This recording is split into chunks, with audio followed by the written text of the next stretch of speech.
at the old ball game.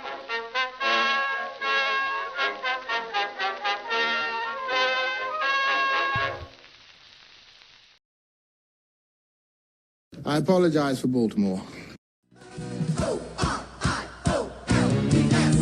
Magic, magic, magic, magic. Orioles magic, magic, magic. I need to buy a little more time. Magic, magic, magic, magic. Orioles magic, magic. One more time. Third time's the charm in Charm City. Magic, magic, magic, magic. Orioles magic, magic. All right. Greetings, folks, and welcome to live coverage of Orioles baseball, where this afternoon the Baltimore Orioles will be taking on the Atlanta Braves in one of two games going on this afternoon for the Orioles, a split squad day. The Orioles and Braves is the one game that's televised, and that's the one we're going to follow. We'll try and keep our eye on the other game as well. So we've got regulars and would-be's, bubble players, guys definitely not making the team in the lineups on both sides these two games. Welcome back, folks. I am BW. That's short for the BirdWatcher. This is the BirdWatcher Channel. We cover all Oriole games, all of them. If they're on TV, I cover it. Weather permitting, internet permitting. Cross your fingers, but I'm here. Well, I don't see the vertical stream up and working here yet. Is the vertical stream not up? Already looking at problems. They're going to make me sit through an ad for my own channel. How dare me generate revenue doing this? I always make sure I set it to skippable ads. There I am. Okay. Folks, we got two ways to watch on this channel now. The horizontal classic look and a vertical option. For those using a device like a tablet or phone, if you like it vertical, we got you covered. Folks, Orioles versus Braves today. We are in the back half of spring training, folks. We're counting down the days till opening day.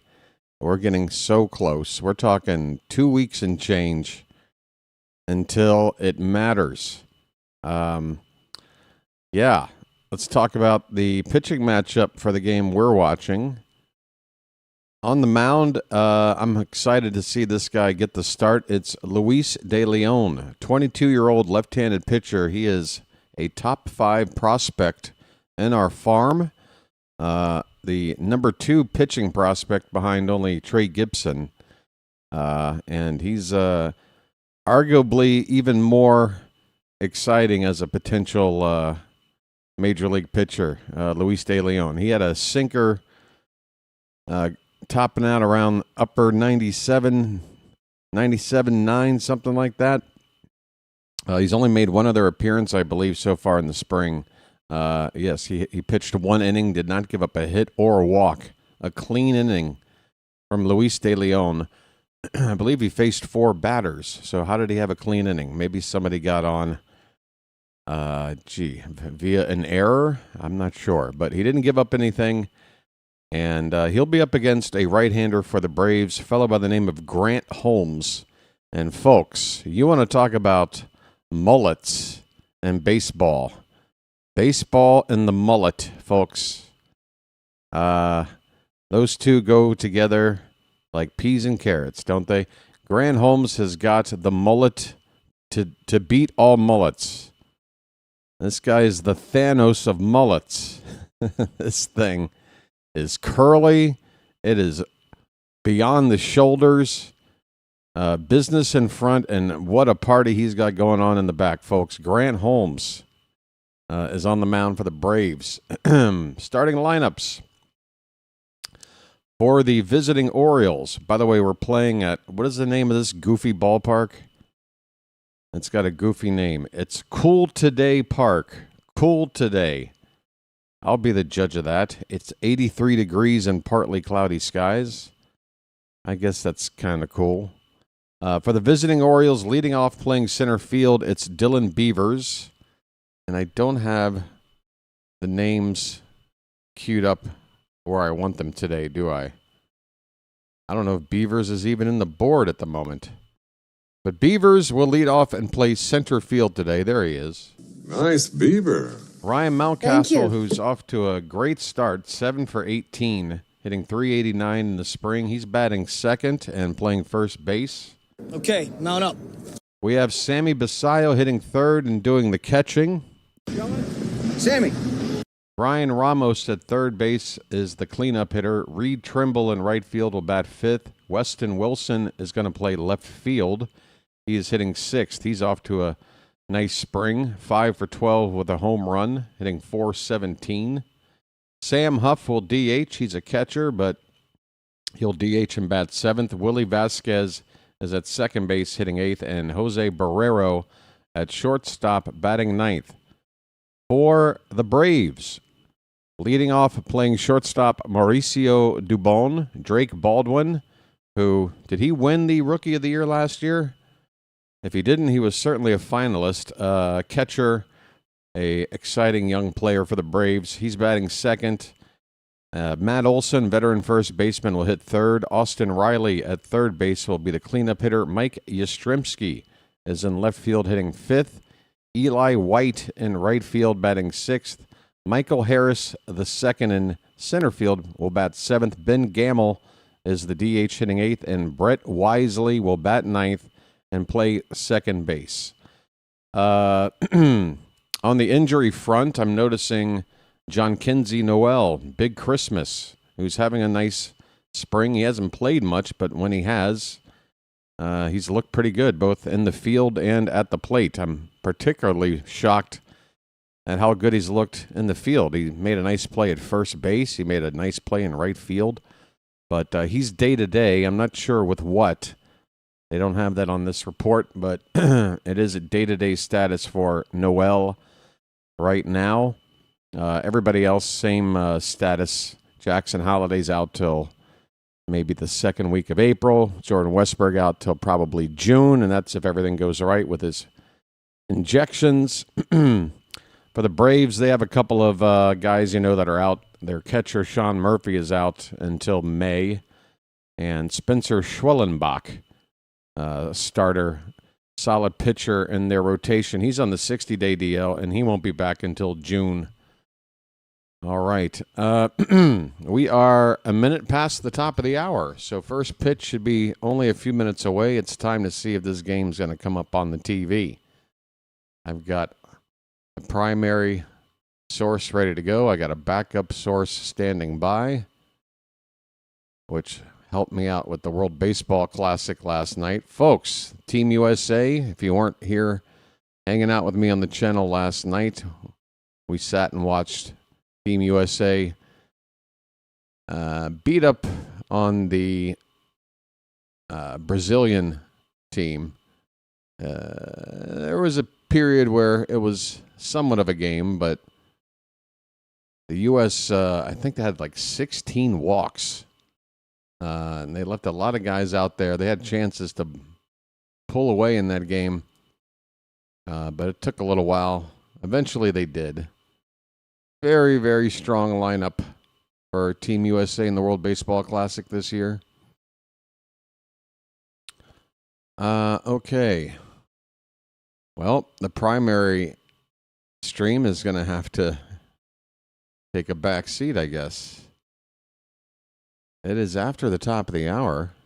It says the stream will be starting soon. I mean, it's like 3 minutes till first pitch. How close do they have to make this? Why must you make me feel some anxiety every time for these darn spring games? Starting 2 minutes from now. Yes, the actual game. The broadcast should be on. Oh, boy. Cool today, Park.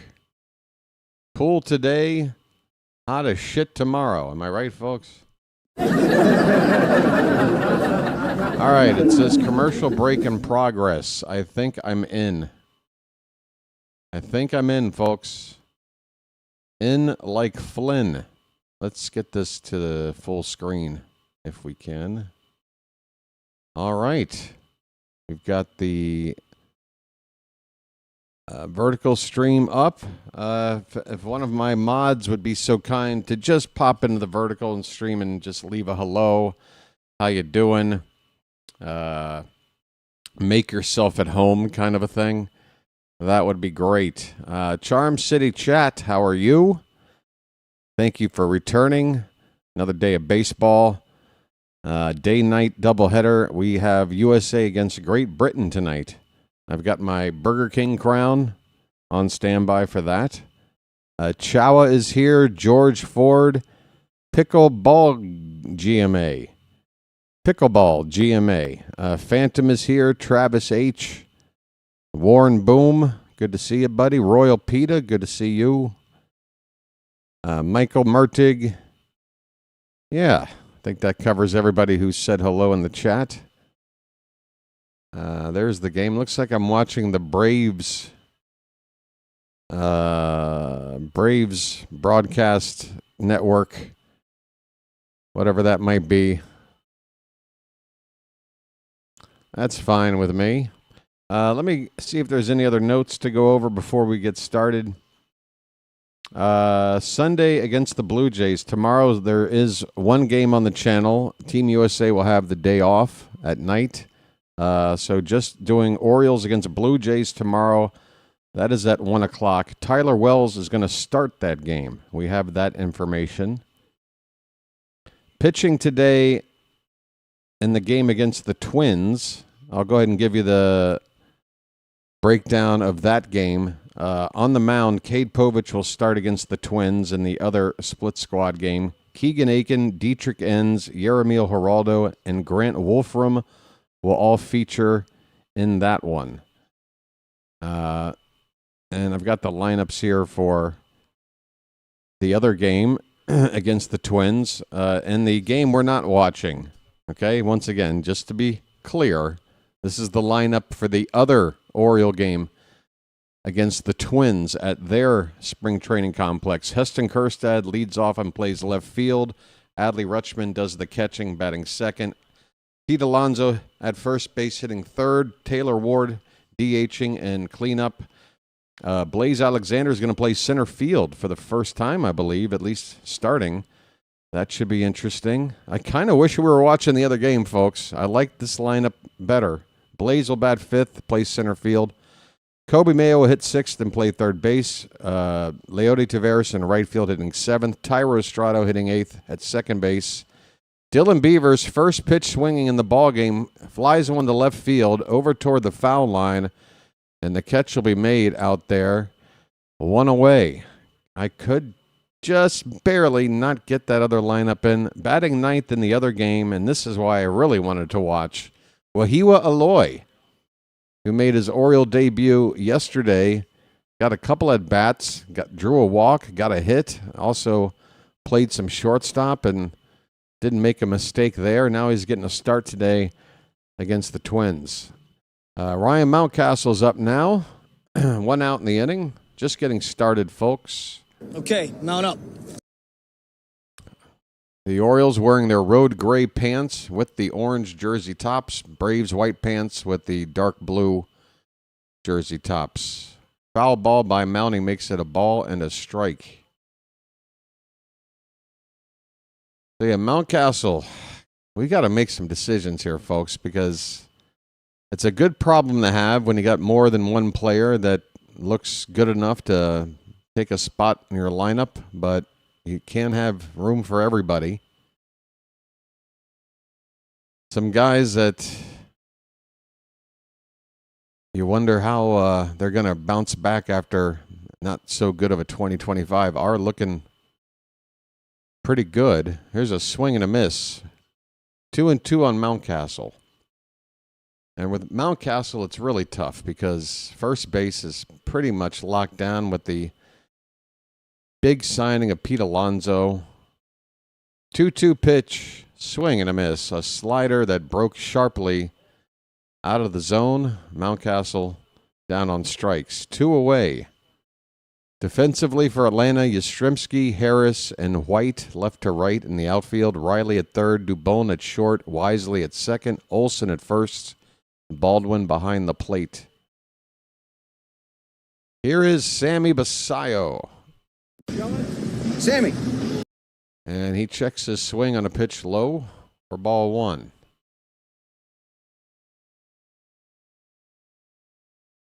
Yeah, I'm going to have to peek in on that other game. Let me see if I can get the box score up for that other game.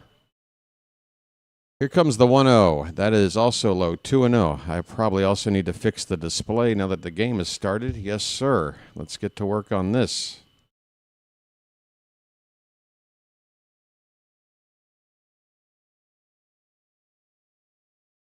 The 2-0 to Basayo. Swing and a miss. A big cut on a off-speed pitch, and Sammy, looking heater, did not get it. 2 balls, 1 strike.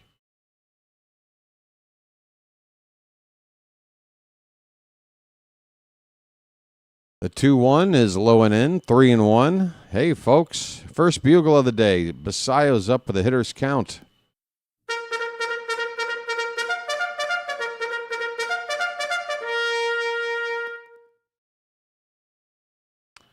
The 3-1 pitch. Inside, ball 4. Take your base, Sammy. I'm walking here. I'm walking here. I'm walking here. All right, over here on the vertical side. Little bit of maintenance here. Thank you for your patience.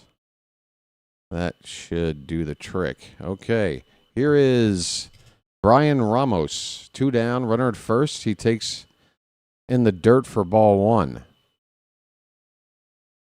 Ramos, a waiver pickup in the winter. I believe he's had time both with the White Sox and maybe it's just the White Sox. A called strike. 1-1 the count on Ramos.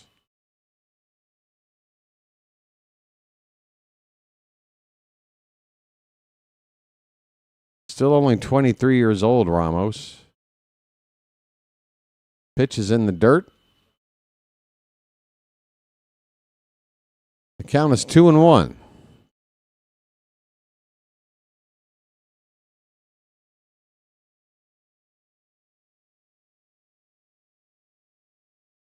Holmes from the belt. And the 2-1 pitch. That one's hit hard on the ground, but right to shortstop. They go the short way to second to get the force, and the inning is over. The Orioles get 1 man on with a walk to Basayo. He's left stranded onto the bottom of the first. Baltimore nothing, and Atlanta coming up. All right.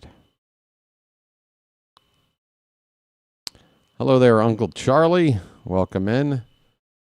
Thanks for popping in on the vertical side, folks, and saying hello. You're not obligated to stay there all afternoon. Just like to at least get the conversation started in these streams. Folks, we are, I believe, just 5 subscribers away from hitting 3,700 today. I refuse to call 2 games and not garner 5 subscribers. So let's make the push. If you're watching right now, the odds are you're already subscribed. You're here early. You know the deal. You've been around. But if you happen to be new, do consider hitting that subscribe button at the bottom of your screen. It's free, no commitment, no obligation. No salesman will visit your home. And, yeah, the perks are wonderful. It'll make it easier for when you want to find the channel. You can join the Charm City chat here at your whim. And you'll help the channel grow. YouTube recognizes these acts like hitting like buttons and subscribing to channels. And they push those channels up further in the algorithm, folks. I know it's a boring explanation. But that's how it works. This is a grassroots channel. I'm very proud of it. I'm very proud of the way it's grown. And we've got such a great community here. I'm not just saying that. Like, I have other channels to compare it to. Charm City Chat is fantastic. All right, Mauricio Dubon will lead it off for the Braves against Luis De Leon, the Orioles southpaw. First pitch from De Leon, a check swing, and that was 96 miles an hour. Dubon went around for strike one. De Leon, let's watch this kid cook. Uh-oh, that ball's hit to left and deep. Going back, still going back, and that ball's off the wall. Weston Wilson could not make the catch. It's going to be a leadoff double for Dubon. Well, De Leon, I was hoping he was going to cook. And the first pitch he throws after saying so is nearly hit out of here, off the wall in left field. Tough play for Wilson to make. He would have had to make a running, crashing into the wall catch. I can't really blame him for that result there. Here's Drake Baldwin, left-handed catcher. First pitch up and in at 96 from De Leon, ball one. Is that already on the next batter? Oh, it still says Dubon. Oh, so I'm quite ahead then. I'm ahead for a change from the scoreboard. Here's a ground ball to the right side. That'll move Dubon to third. Baldwin grounds out to second base, but it's a productive out for Atlanta.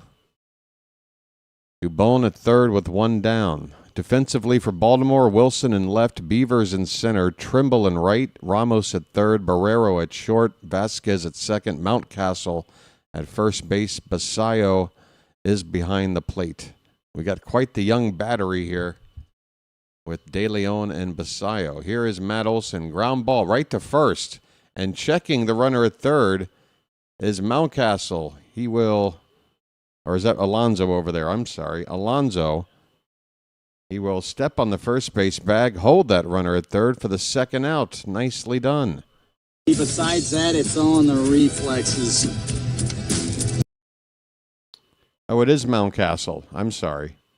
Alonso's not even in this lineup. He's in the other lineup. Mountie with the play. Okay, two down. Here's Austin Riley. He looks at a first pitch strike. That looked like a backdoor slider, and a good one. Austin Riley kind of had a down year last season. OPS only 737. He's usually in the 800s. That pitch wild out of the hand of De Leon, but plenty of velo on it, 97. That's ball one to Riley.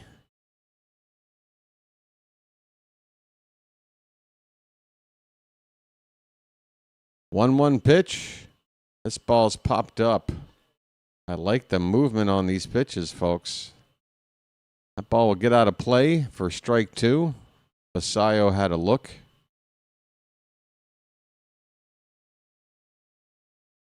We're hoping Sammy shows some good work behind the plate today. Mayo, meanwhile, will be in the field at third base in the game against the Twins, hoping for some good defense from him. Pitch outside, 2-2 the count on Austin Riley. I am not sure if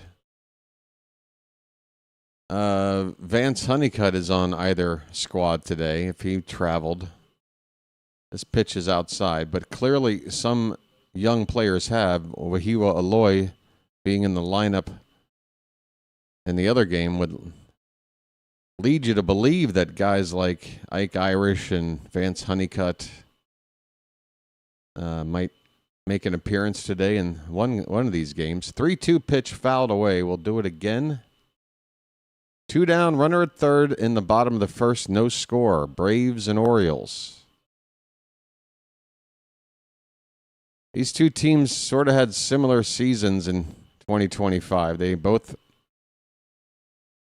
were going into that season expected to be playoff teams and contenders for a division crown, and both got off to really, really bad starts. The Braves, I think, started like 0-6, maybe even worse. I mean, a really, really bad start. We at least won opening day. We at least floated around 500 for about a week. The Braves dug a super fast hole. Another 3-2 pitch, swung on and missed. Look at the dip on that pitch. See you later.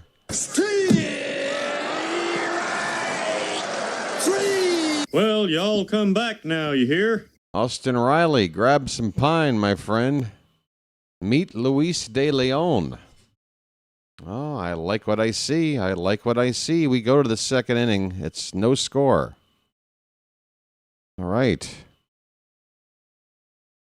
In the other game, Povich with a rocky start, 1 run, throwing 23 pitches, only 13 for strikes. Oh, boy. Well, we're not counting on him to make the rotation. So I'm not counting on him to make the roster. I think it makes perfect sense for him to be in the AAA rotation and be ready to start if needed, if called upon, rather than try to use him in some bullpen capacity. But hopefully he'll settle down. Let me see if I can get that other box score up for my own eyes. For me own eyes. I do appreciate the updates, Phantom. Keep them coming if you'd like. But I want to pull that screen up here, over here too. Have a look-see.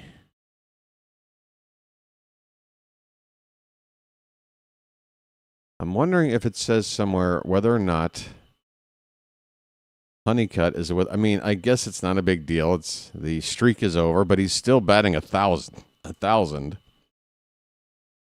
It's still a fun story to follow. But they put out a pitching schedule for the game against the Twins. I told you already, Povich, Aiken, Enns, Geraldo, and Wolfram. I do not see a scheduled list of pitchers for this game that De Leon is starting. No clue. I guess process of elimination, we can make a couple of guesses. You can count out the ones participating in the World Baseball Classic. You can count out the guys I mentioned that are in Minnesota. You can count out the guys probably that pitched yesterday.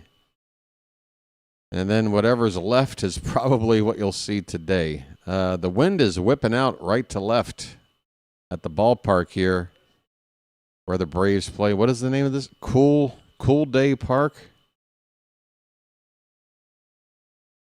0-1 pitch to Trimble is lined in the right center field, a base hit. Not the hardest line drive. That ball kind of looks suspended in air once it got over the heads of the infielders.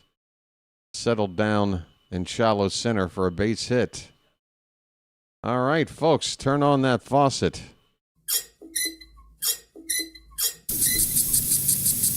Carl is here. How you doing, Carl? I like the binoculars, folks. I like them. Pitch to Weston Wilson, low and away for ball 1. The Orioles have the leadoff man on here in the top of the second. Wilson is off to a nice spring. And with third base not necessarily locked down yet, he's trying to make an impression. That's a called strike. That was borderline. Wilson didn't seem to like the call, but not wanting to challenge at this point.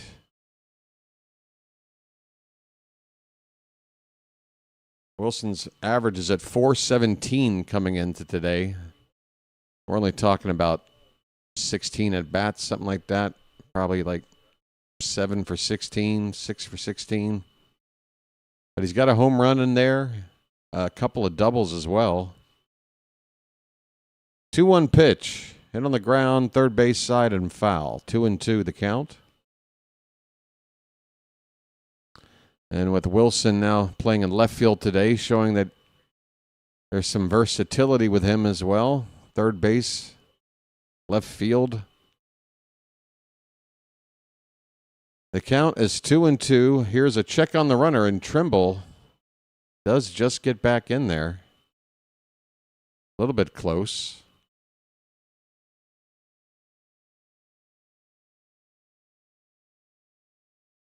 Wilson's got a nice thick beard. Maybe the thickest beard of the bunch. Pitch inside, full count. Thicker, I'd say, than Colton Cowser's. That's saying something. Thicker than Andrew Kittredge's.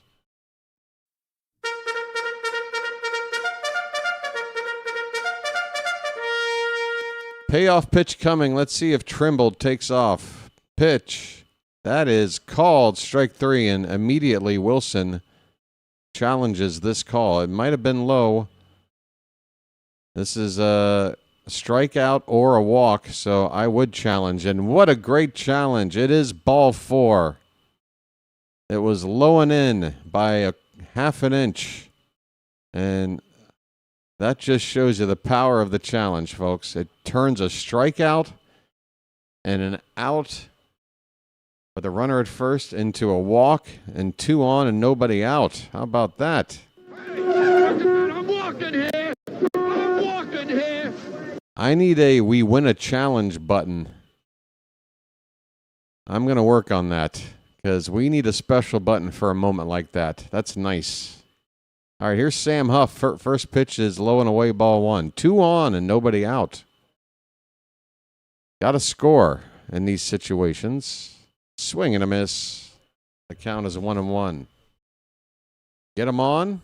We've done that. Let's get him over and let's get him in.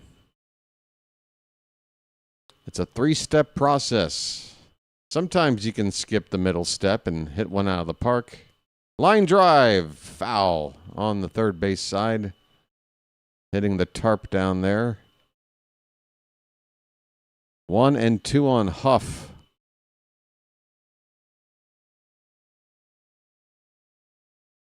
He's got a spring home run. 214 so far here in Florida. Pitch way outside. 2 balls and 2 strikes. Folks, it's Saturday night going into Sunday morning. If there's one night of the week for a spring training game where I can get a little bit rowdy, it's this one. 2-2 pitch. That is up and in. Ball 3. So let's hit that bugle. Come on, Charm City chat. Let me hear you. Come on now. We're practicing. Real thing. The payoff pitch to Huff. That is called strike 3, and now Huff's challenging. That pitch might have been low and or outside. And if we win a second one of these in a row, oh, that one does just clip the edge. Again, though, it's a major shift in result. It's going to be so tough to know when to do this because you don't want to.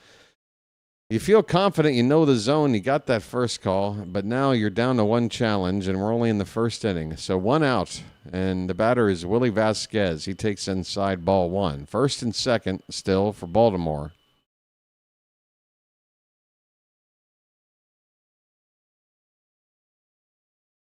Holmes is up to 30 pitches. The 1-0 fouled away. 95 on a heater from Holmes. Folks, I would not want to be Grant Holmes's shower drain. What a mess that must be. Just a daily chore. Got to take 20 extra minutes out of the day just to clean out the drain.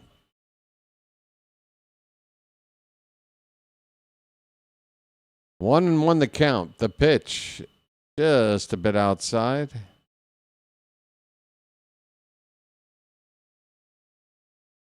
Vasquez up at the plate. We need a double play. Okay, PETA. 2-1 pitch is upstairs, 3-1. Come on, folks. Uh-oh. What happened over here? What is going on? Buttons are going a little haywire today. The 3-1 to Vasquez is bouncing in there for ball 4. Take your base, Willie. I'm walking here. I'm walking here.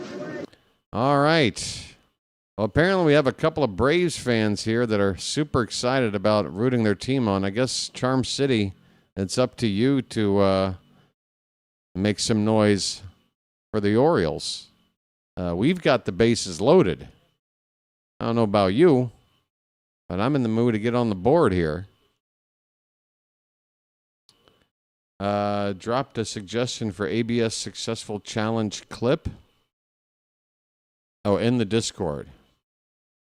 In the Discord. Well, I can't access the Discord during the stream for fear of it meddling with... I could maybe bring it up on my other laptop. Should I look at it? Something you want me to look at right now? Let's get through this situation here. Bases loaded, 1 out. Here is Barrero. That one's up and in. Barrero, just let your elbow lean into that one, buddy. You get an RBI. 1-0 the count. Bases loaded. 1 down in the top of the second. There's a top tapper at the plate foul. 1 ball and 1 strike.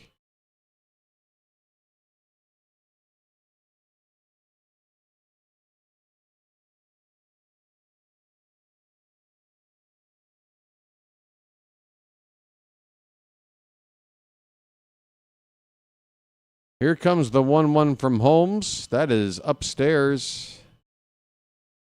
Holmes has had to throw a lot of pitches. 37 to get 4 outs so far in the ball game.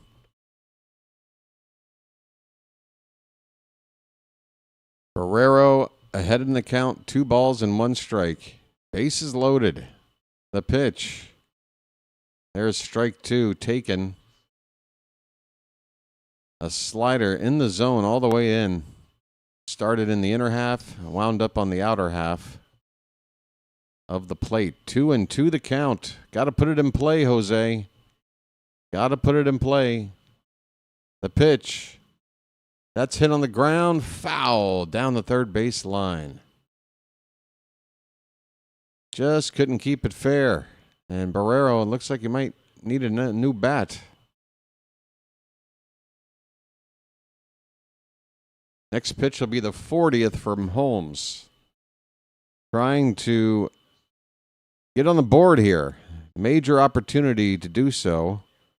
It would be quite disappointing if we didn't. But it's the number 9 hitter up there, and he needs to make some contact. The count is 2-2. The pitch. Swing and a miss. The one result you didn't want.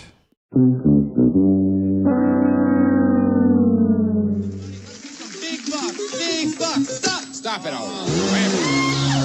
That pitch was letter high.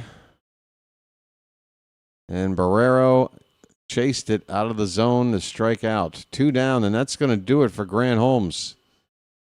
He's going to make somebody else clean up his mess. All right, well, he's going to hit the showers and clog up the drains. It takes about 45 minutes to shampoo that hair. So he'll be busy for the next few innings. Pitching change here at the ballpark. It is no score, but the Orioles with 2 out and the bases loaded. That's a bummer, man. All right, just hang in there, folks. That's right. We can't have anyone freak out there, okay? We've got to keep our composure. We've come too far. There's too much to lose. We've got to keep our composure. It'll be okay, everybody. It'll be okay. Are there things that make you angry? Sometimes. I know one thing in particular. I wouldn't call it anger, though. It's more just Annoyance. Just annoyance. Like children. Children can be annoying. It doesn't mean I'm angry at a child when they annoy me. I'm just annoyed. Are there things that annoy you? Are there things that annoy you? At least he has hair. Who are we comparing Grant Holmes to there, Uncle Charlie? I mean, half the Major League Baseball players in the history of the game go bald by the age of 23. Are we making fun of ball players in general for going bald early on? Oh, I mean, this is the problem. We put baseball hats on their head. They never take them off from the age of like 4. They're cutting off the circulation to their scalp. And that's what makes your hair fall out. We all know this, right? Some guys are genetically shielded from such fate, but many are not so lucky. Dylan Beavers is going to lead it off here in the top of this. Not lead it off. He's up with 2 down and the bases loaded. This is a big spot. First pitch is a strike. Next pitch.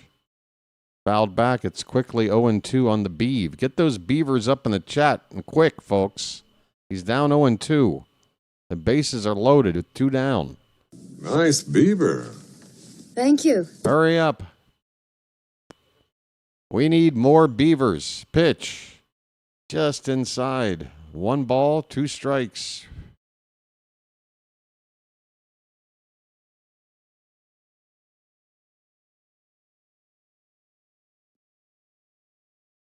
The 1-2. That one's popped up. Shallow. Nice beaver.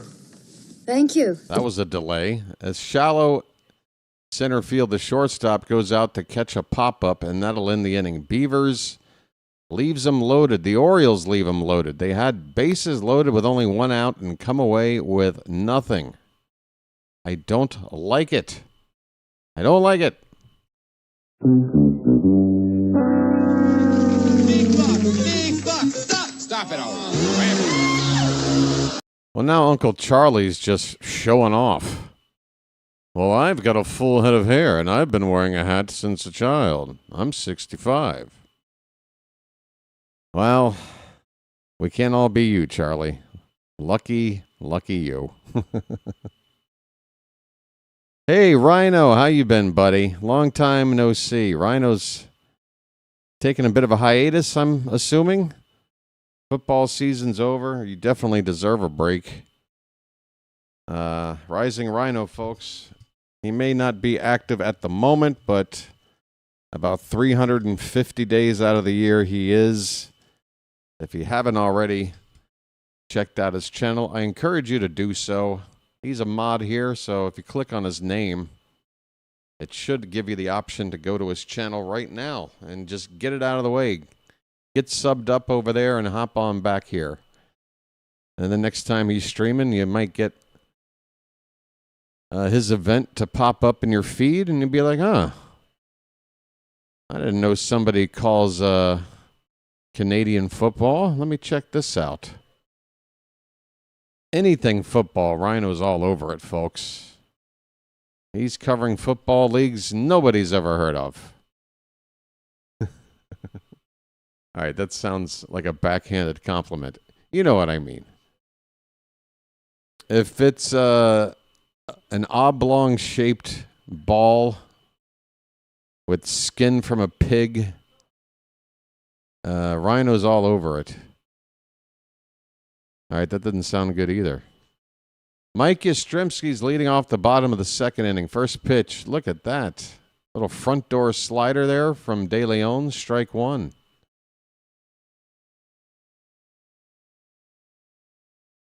Little shot of the crowd. Couple of MILFs. Look at this guy looking at his phone. Does anybody understand how goofy they look when they're looking at their phone? Especially sitting at a sporting event. This pitch is fouled away. 1-2 on Yastrzemski. Atlanta, I think, gave him like a $12 million contract. I mean, I guess he's an okay player. I thought it was one of the stranger signings of the offseason. Here's a swing and a miss. Down goes Yaz.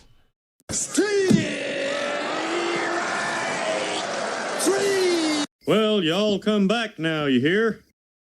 De Leon with his second strikeout.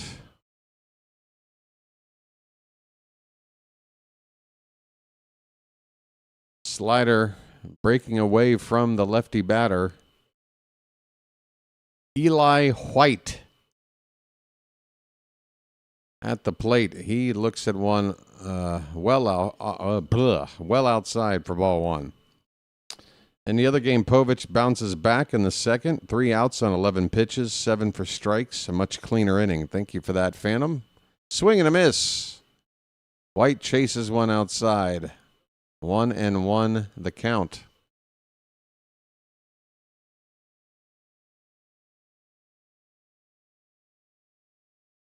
I'll say this, it's not a whole lot to go off of. Here's a line drive foul down the right field corner. 1-2 on White. De Leon is ready for AAA. He's certainly ready for AAA, I'd say. From what I've seen. 1-2 pitch. Up and away. 2-2. I think De Leon might even have a shot at a call-up sometime this season. If everything goes right. If not, next year for sure. That's my guess. We got a full count here on Eli White. 1 out, nobody on, bottom of the second, no score. Orioles and Braves. Payoff pitch, here it is. That's reached for and rolled over to third base. Ramos with a big, strong throw in time for the second out. Just good pitching right there. A good quality 3-2 pitch. Got weak contact from the batter. Made him roll over. Out number 2. Michael Harris the second. Don't call him junior. He's the second. There's a difference, you know. His father named him and said, I don't want any of this junior business. You're the second, and I'm planning on a third, so let's just cut to the chase. That pitch misses. It's 2-0 to Harris the second. 2 down, nobody on. In the bottom of the junior. Second. See? Now I'm confused. 2-0 pitch is a bit low. 3-0.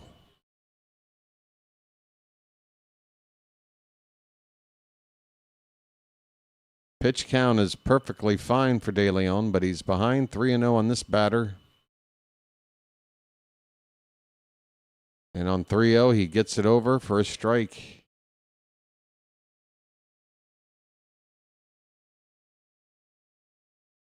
Oh, darn it. I didn't want an actual explanation for this, but we have it in the chat. Swing and a miss. And look at De Leon. Down 3-0, works the count back full, and has a chance to get through 2 innings in under 30 pitches if he can get Harris on this one. There's a group of people picnicking on the berm in the outfield. Hello, lady. 3-2. Had a little bit low. De Leon adjusting his hat, and yes, he's tapping his head. De Leon wants to challenge. The kid says, damn it, I want a strikeout. I don't know if that challenge was actually submitted or not. I don't see them doing it here. Instead of a challenge, it's the end of the day for De Leon. And it looks like Albanez must be with the other team because that is not him coming to take De Leon out of the ball game. That's going to do it for the kid. A nice looking outing from De Leon. He goes 1 2/3 innings. Nearly got through 2 innings on just 29 pitches. But we've bye pitcher. Good grief, Peter. Calm down.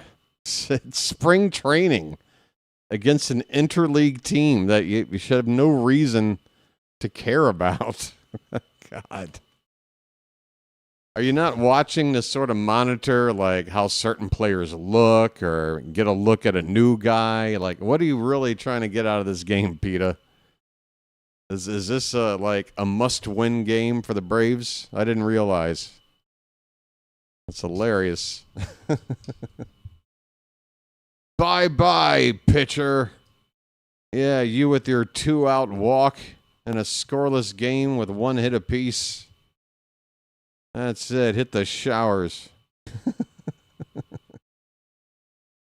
Oh, my. Let's see who's coming in. Marsh. We have a first name. Chandler Marsh out of Greensboro, North Carolina. 23 years old, right-hander. Will come in to replace De Leon. Runner at first with 2 down.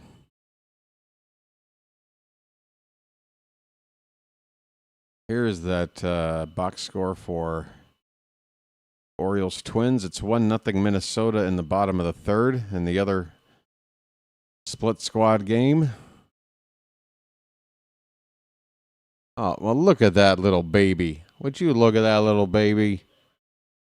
All right, here we go. New pitcher wearing number 93, no name on the back.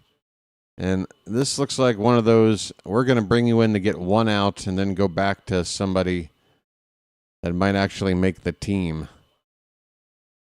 So Marsh trying to get 1 out. That's my guess. 0-1 pitch to Gamble is outside. 1-1 on the veteran left-handed hitter Ben Gamble. He's been around the block. I feel like he's been on about half a dozen teams at this stage of his career. Swing and a miss. It's 1-2.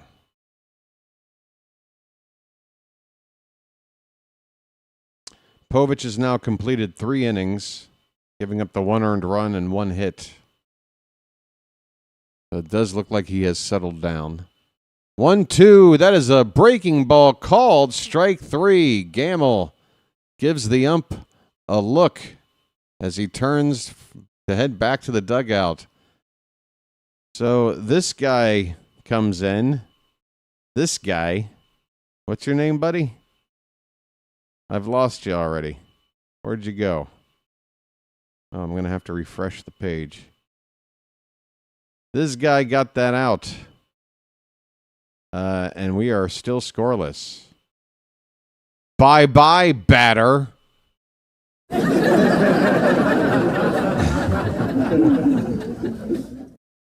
Bye-bye. Hit the bricks, pal. Where are my buttons? Hit the bricks, pal. You're done. You get nothing. You lose. Good day, sir. Well, when you gotta go, you gotta go. Am I having internet issues? It looks like if I am, it's starting to work its way back. All right. It took longer than usual for this web page to open. Not to mention the game I'm watching appears to be buffering as well. So looks like I've got work to do. Let's refresh. Let's refresh. It's exciting. It's so exciting to me, yeah. I'm refreshed. All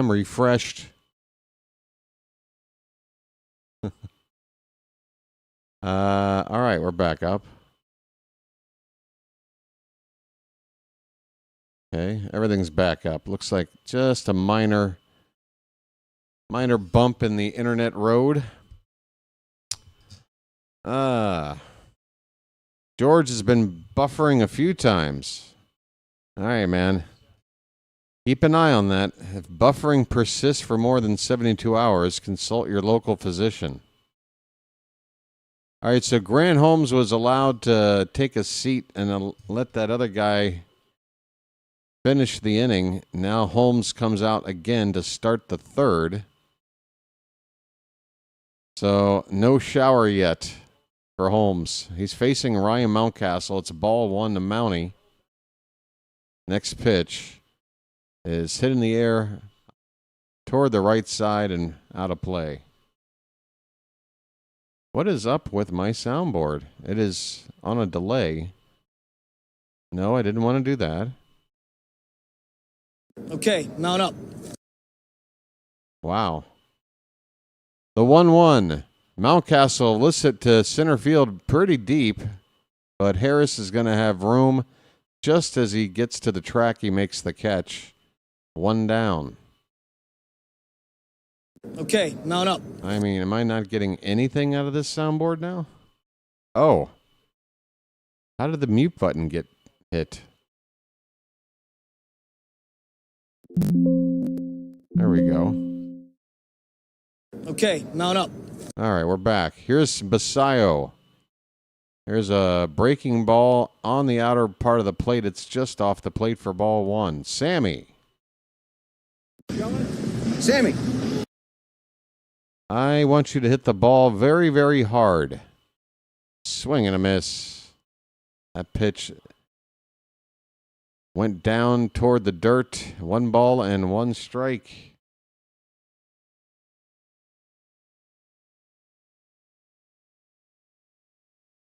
Another pitch low, a check swing, and I think he went around. They did not cut to the third base stump for that appeal quick enough, but the scoreboard reads strike 2. 1-2 on Sammy. 1 out, nobody on. Top of the third, we are scoreless.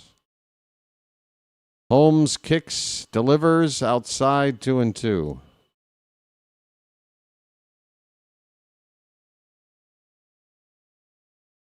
Folks, I was working on my mock opening day lineup if the season started tomorrow kind of thing. Would you like to know what I've got? Sammy gets on base. I can't believe it. There was a momentary pause, but I'm happy with the result. A line drive into right field, a base hit for Basayo. There you go, Sammy. Oh, I can't wait to see this kid blossom in the bigs. 1 out knocked for Basayo. Here's Brian Ramos. Holmes pitch on the outside corner for a strike.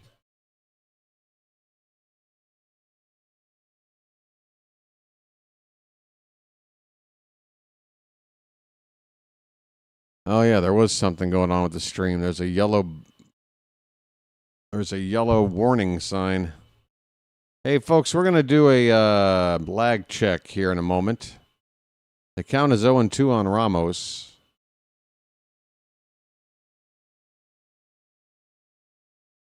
Holmes steps off the mound, adjusts his golden locks. Now back on the rubber. Ramos waves the bat. Here's the 0-2 pitch. That is a little bit low. 1 ball and 2 strikes. Folks, I'm going to say a number, if you don't mind. As soon as you hear it, type that number into the chat, and we'll get an idea of what the lag is like after a bit of a internet bump. Okay, this ball's hit into center, but right at Harris. Unlucky for Ramos. Got good wood on it, but right at a fielder for the second out. All right, here's the number, folks. The number today is 3. 3. It's a magic number. Yes, it is. It's a magic number. And I'm hoping to see it in 3, 2, 1. Show me those 3s. I'm not seeing them. Trimble with a big swing and a foul ball behind the plate. I'm not seeing any 3s yet. Oh, my. Am I broadcasting at all right now? Oh, I'm Tremble, it's 0-2. 2 down, runner at first. And I still never got a 3 in the chat. Holy cow. Is chat broken? Might be. 0-2 pitch. Outside 1-2.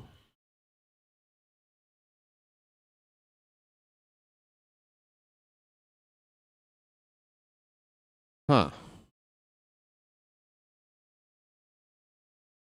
The 1-2 to Trimble. Breaking ball popped foul behind the plate. We'll do it again.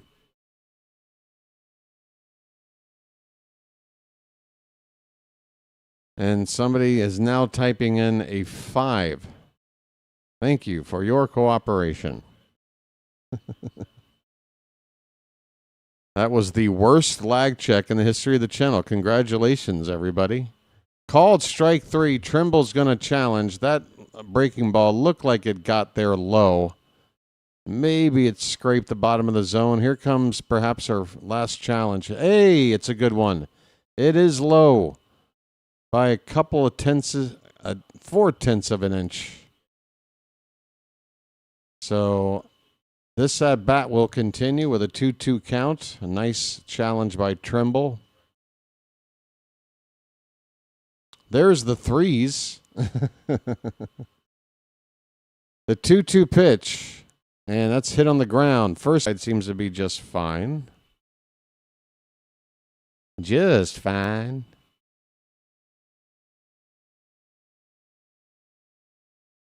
Maybe if I just refresh this studio page, that'll help. I'm still seeing 3s come in. We're going to do another lag check here in a minute, folks. That one was terrible. I'm going to reopen the studio here while we have a minute between innings. Computer seems to be running a little bit slow. I don't have a whole lot of tabs open, and I don't use this computer for anything else much than streaming. Should be running nice and quick now. All right, I'll just open a whole new tab. Maybe that tab is just expired. Got nothing left in the tank. It's over, Rock.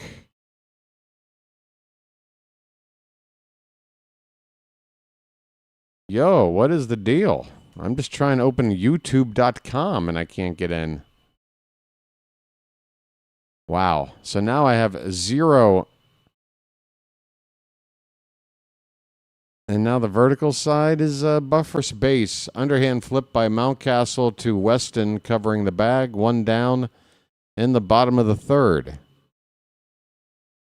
Might be a minute or 2 before I'm back to normal, folks. If you can hear me, hang in there. I don't know what you're looking at. Hey, what are you looking at?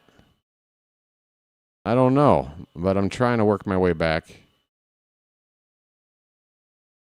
Yeah, I'm working my way back to you, babe. Here's Dubon up for the 2nd time. Top of the order for the Braves again. 0-1 the count. Next pitch fouled away. 0-2 on Dubon.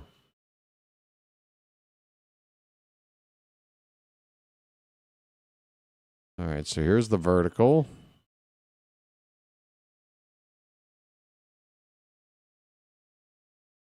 Oh, 2 pitch fouled away.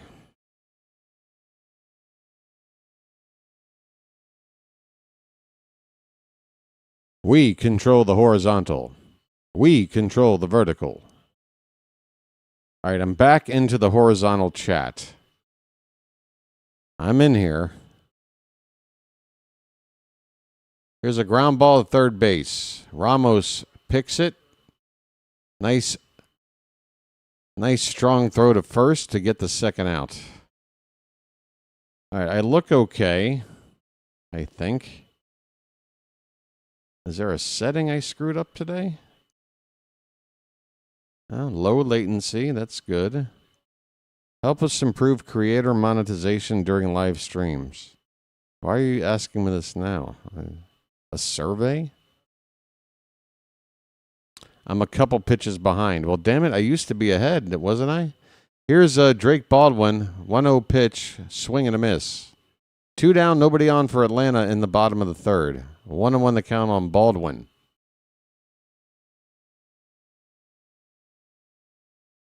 Next pitch, hit on the ground to the shortstop side of second base, and that'll end the inning. Quick inning there for, who was that guy? Who was that guy? I got to refresh everything, apparently. Everything, like, got stuck.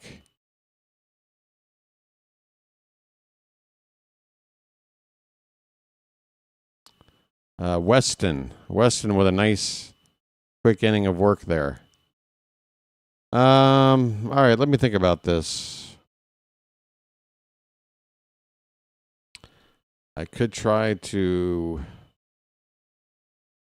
change the VPN, see if that kicks me back a little quicker. Once I fall behind, I don't know how to force myself back to catching up, or if it just snaps itself back into shape on its own. I'm not sure. Is this worth the try? You know what? This is spring training, folks. This is the time to test out these sort of things. I'm going to try, and in the middle of the stream, change my VPN to another part of the world and change it right here in the middle of the stream. Let's see what happens.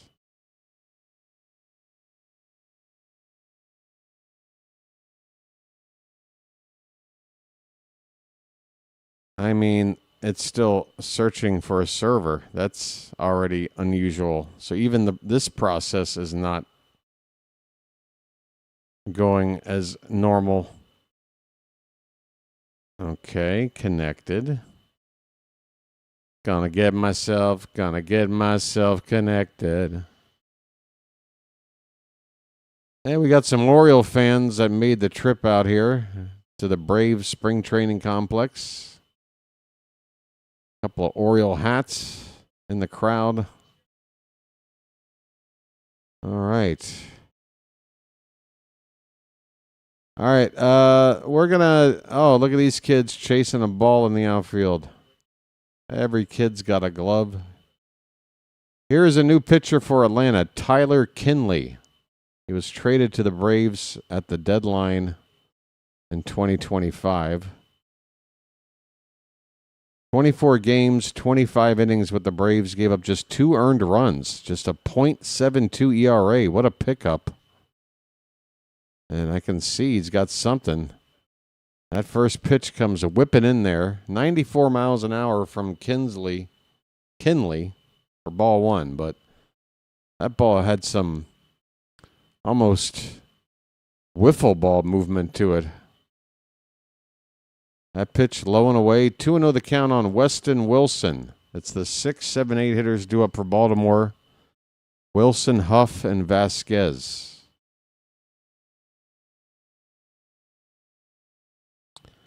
That's low, 3-0. All right. I've done everything I can think to do. I'm going to get out of here and then jump back into the chat again. And then we're going to try one more test for a lag check. All right, you guys ready? Okay, that looked pretty quick. I think we might be in better shape. 3-0 pitch misses. Not close. It's a 4-pitch walk by Kinley to start his day.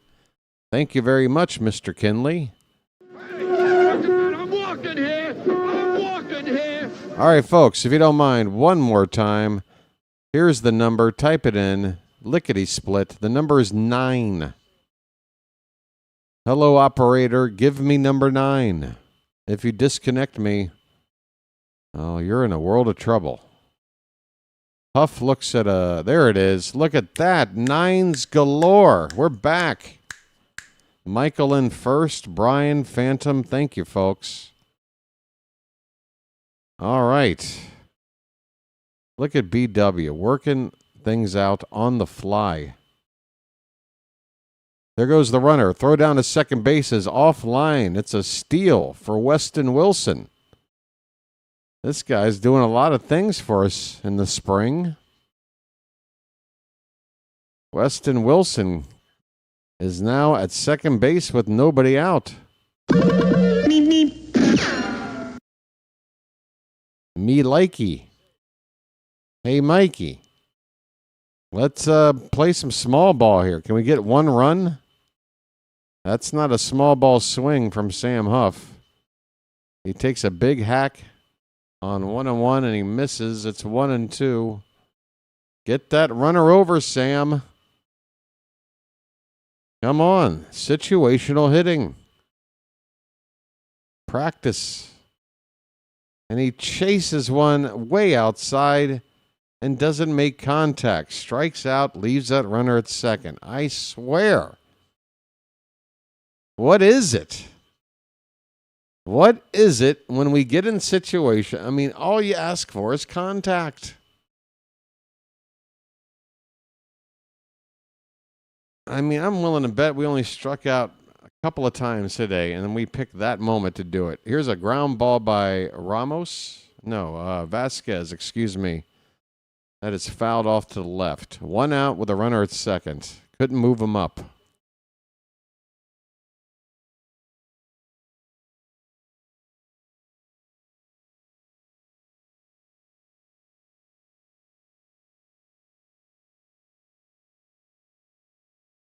All right, Kinley is ready.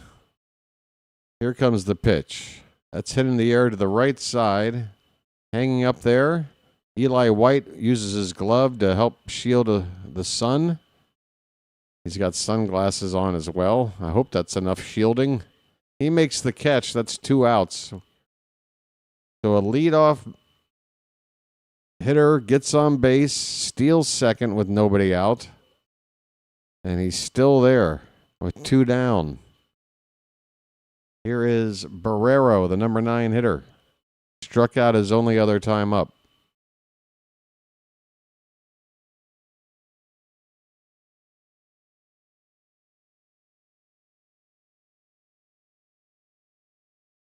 Swing and a miss.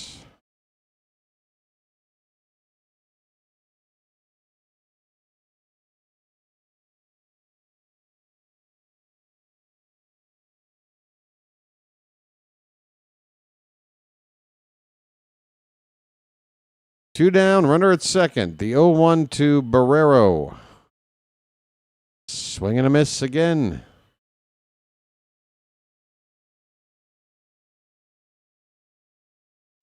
Might be time for a snack break. Or something. You know what? Where's my coffee? I just realized I should have my iced coffee within arm's reach. And we're in the damn 4th inning. Pitch outside. 1 ball, 2 strikes on Barrero. Well, I know what my number 1 priority is. Get that drink as soon as this at-bat is over. There's a lot of empty seats at this ballpark here.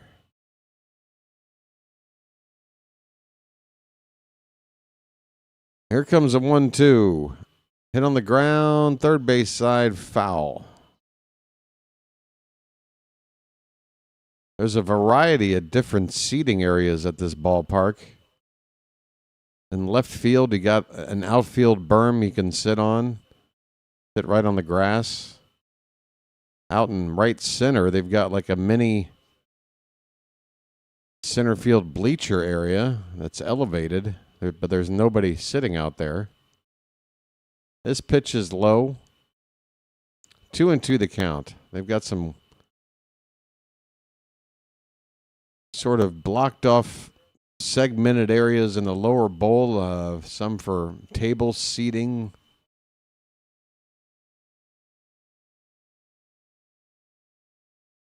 Here's the 2-2 pitch. That one is reached for. It hits slowly up the middle. Tough play on the run, and it's made. Barrero, I thought, was a little faster than that. Thought maybe it'd be a close play at first, but he's out. We go to the bottom of the fourth. Still no score. All right, folks, I'm going to step away for a minute. Please hit the like button if you haven't already. And please subscribe to the channel because we are oh so close to 3,700 subscribers. It'd put a big old smile on my face, folks. If you're watching right now and you haven't subscribed, Charm City Chat, could I ask you to maybe help me out and convince these folks that it's a good thing? There's nothing bad to this at all. Come join the fun. Join the fam. You can't go wrong, all right? I'd appreciate it. Let's see that number tick over to 3,700 together. I'll do something special for you, I promise, all right? Be right back.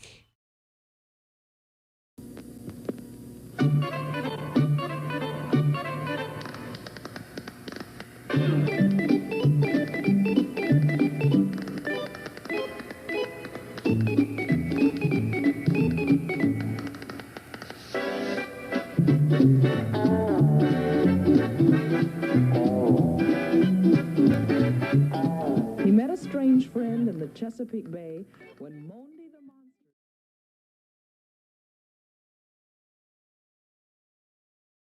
Where's your from? Baltimore. What? Baltimore. Baltimore? Where's that? Look, it doesn't really matter, all right?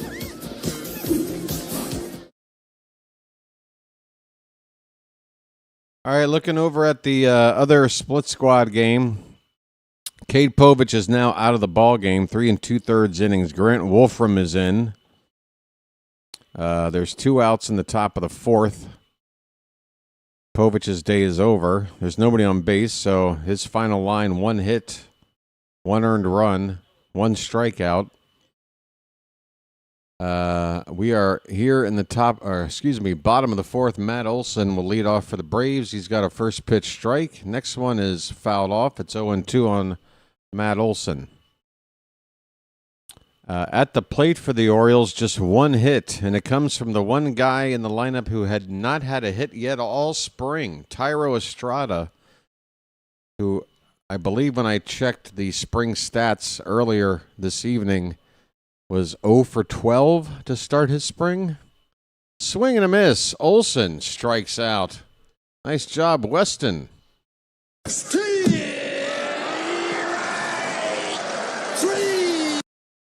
Well, y'all come back now, you hear? So, yeah, the Orioles' first trip through the order, only 1 hit off of Mick Abel, the Twins starter. Here's Austin Riley. He gets a first pitch strike. I missed an Adley hit. Well, I didn't miss it. The box score missed it. It has him 0 for 1. I'm seeing 0 for 1s all the way through, except for Estrada, who's now batting 077. Let me hit refresh. Maybe it'll show me something different. Okay, it's now showing bottom of the fifth. Yep, there you go. All right, that's all it was. Just another page that froze somewhere along the way. Here's a ball, backs up the third baseman on a bounce, and Ramos fires in time. Boy, Brian Ramos looks comfortable making plays at third base. I don't know if he can hit, but so far I like the arm over there. And Mountcastle digged out the short hop throw like a boss. Good defense. 2 down. Here is Yastrzemski. First pitch strike from Weston. All right, so an update. They're no longer 1 for 9 combined. They're now 2 for 14. Adley with the other hit. Abel is now out of the game. 4 innings, 2 hits, 2 strikeouts. Banda, Anthony Banda, wasn't that the guy that was available? Waiver wire guy, lefty. We could have just grabbed him. Formerly of the Dodgers. He's on the Twins. And of course, they used to have a lefty by the name of Danny Coulombe. And he's out there. Mike Yastrzemski looks at a strike. It's 2-2. 2 down, nobody on, bottom of the fourth. So 1-0 ball game, Minnesota and Baltimore. No score, Atlanta and Baltimore. 1 run combined between 4 rosters, 2 games. Exciting stuff. That pitch in the dirt, it's a full count on Yaz. That's the guy.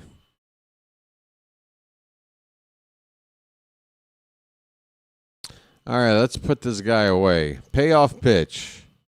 He struck him out.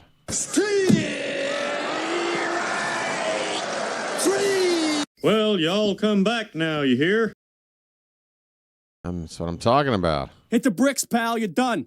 You get nothing. You lose. Good day, sir. Well, I say when you gotta go, you gotta go.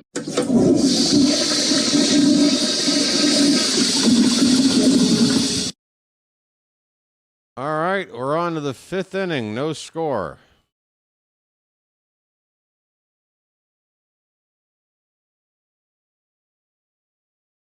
Oh, I forgot to put myself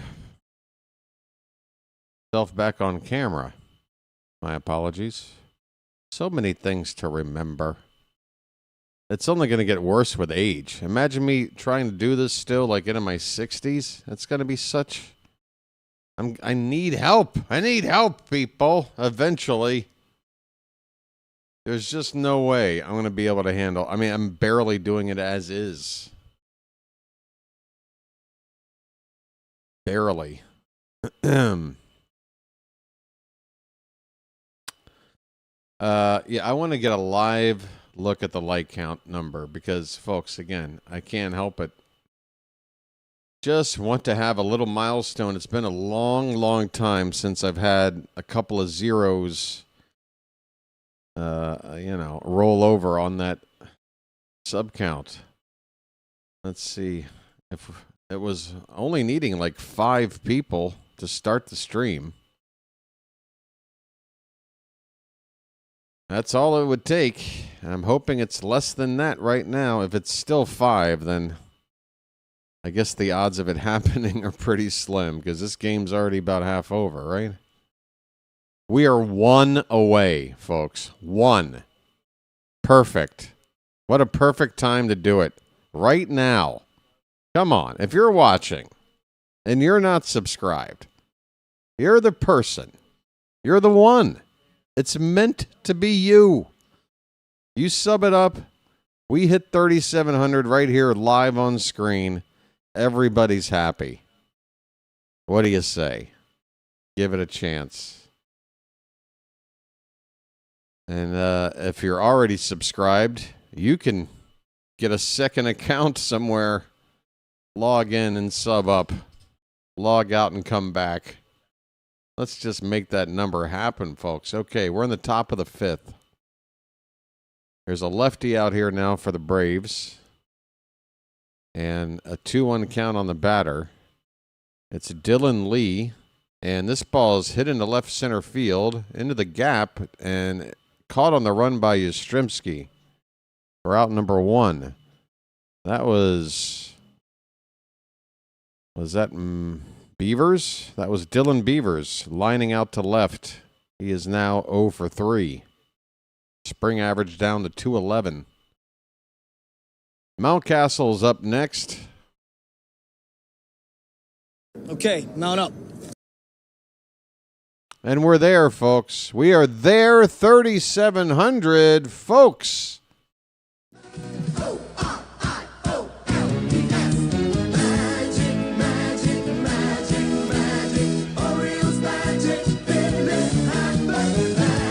$3,700. Going to try to get to 3,800 by opening day. We've got still several games to call and only need to average less than 10 per game to do it. Here's Ryan Mountcastle with a 2-0 count. He fouls it off, 2-1. So again, Dylan Lee, the lefty, in now to pitch for Atlanta. Thanks so much again. If you are subscriber number 3700, feel free to say hello because you now have access to the Charm City chat. Let me know who you are so I can thank you. And thanks to everybody else who has subscribed today and any other day up till now. We are growing. In spite of the odds, 2-1 pitch fouled back by Mountie. It's 2-2. Again, folks, this is a grassroots channel. This is by fans, for fans. No corporate influence whatsoever. No gambling and betting ads littering the channel. Here's a swing and a miss. Mountcastle strikes out, 2 down. You don't get a guy giving you the team line on every take, you know. I'll tell you like it is. I like to be optimistic. I'll tell you that. Okay? There's a lot of people out there who just love to use their sports teams as a means to just let out all their frustration and look for everything to nitpick about the team, say this team sucks. That ain't me, folks. That is not me. You want a channel you can count on. You want somebody that's going to be a passionate caller of a game no matter what we're doing. I can give you the evidence. All you have to do is check the archives of my channel and remember what happened to this team last year. Okay?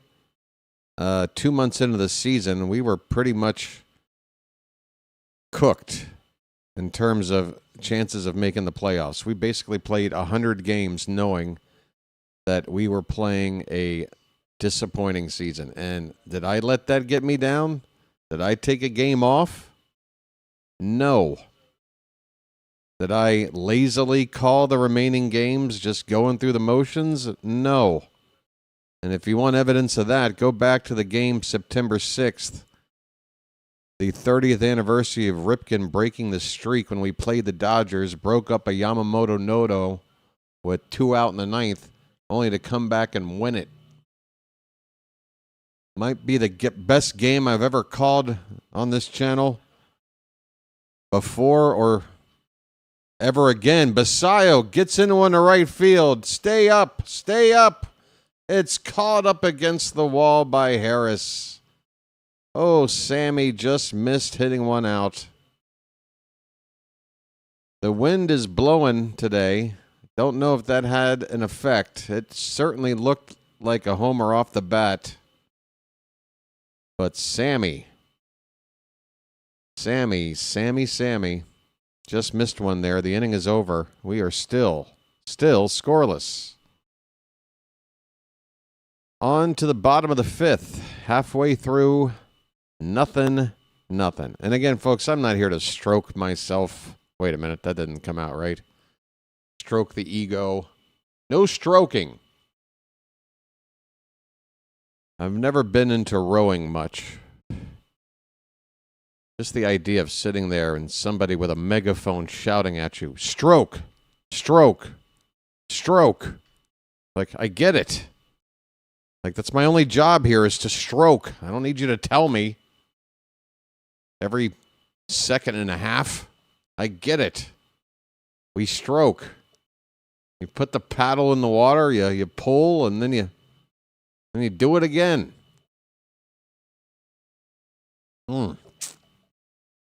Sorry.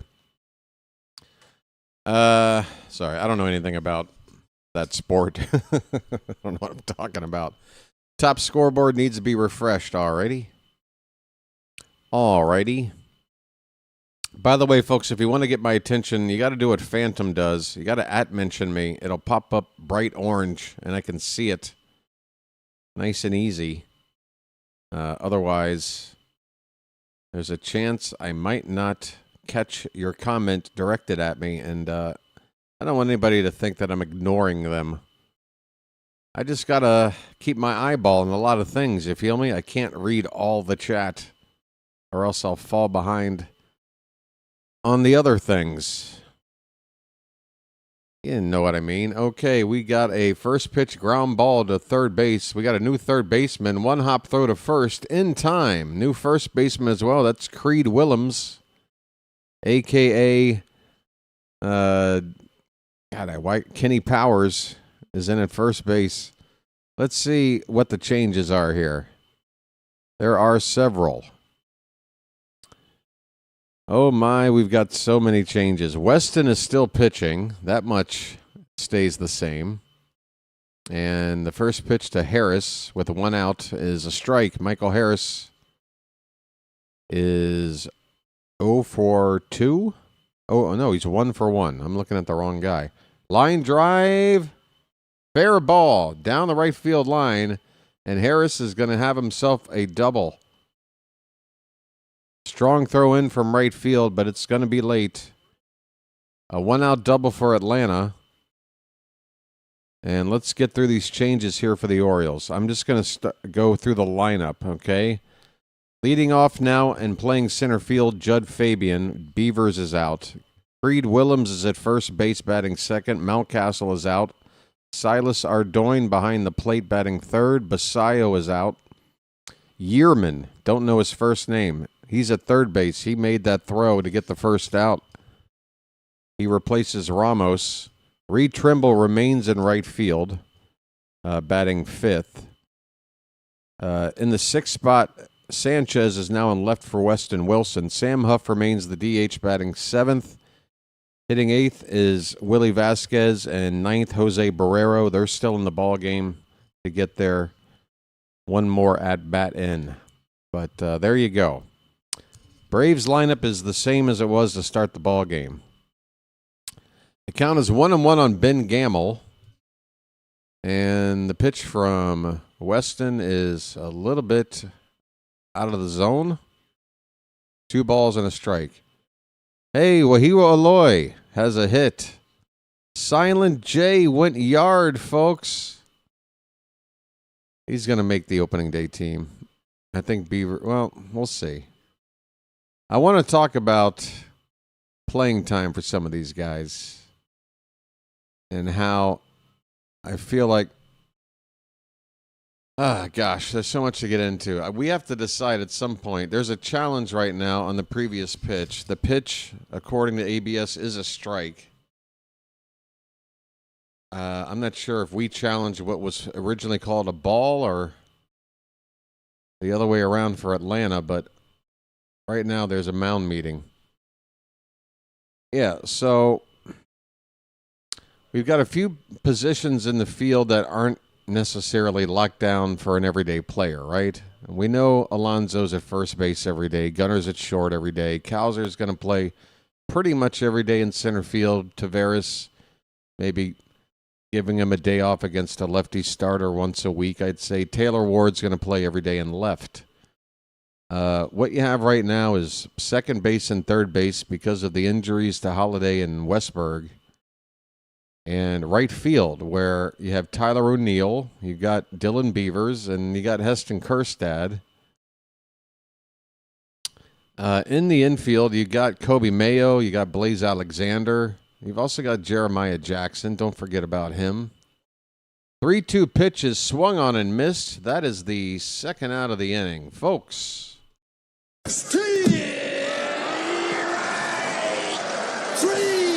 Well, y'all come back now, you hear? Well, y'all come back now, you hear? You've also got Ryan Mountcastle, who's having a nice spring, trying to figure out ways to get him into the lineup more than just, once a week. And, of course, Sammy Basayo, who you want to see in the lineup more than just as a backup catcher making 2 starts a week. Here's Brett Wisely. First pitch is a strike from Weston, and the next one is low and in for ball 1. 2 down. Harris is at second base. No score in the bottom of the 5th.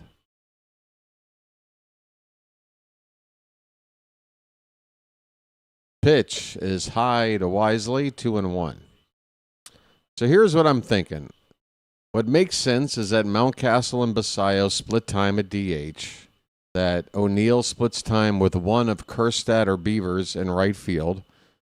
one being a righty and one of the others being a lefty. You got Mounty the righty, Basayo the lefty. But I don't think it's going to be just a straight platoon because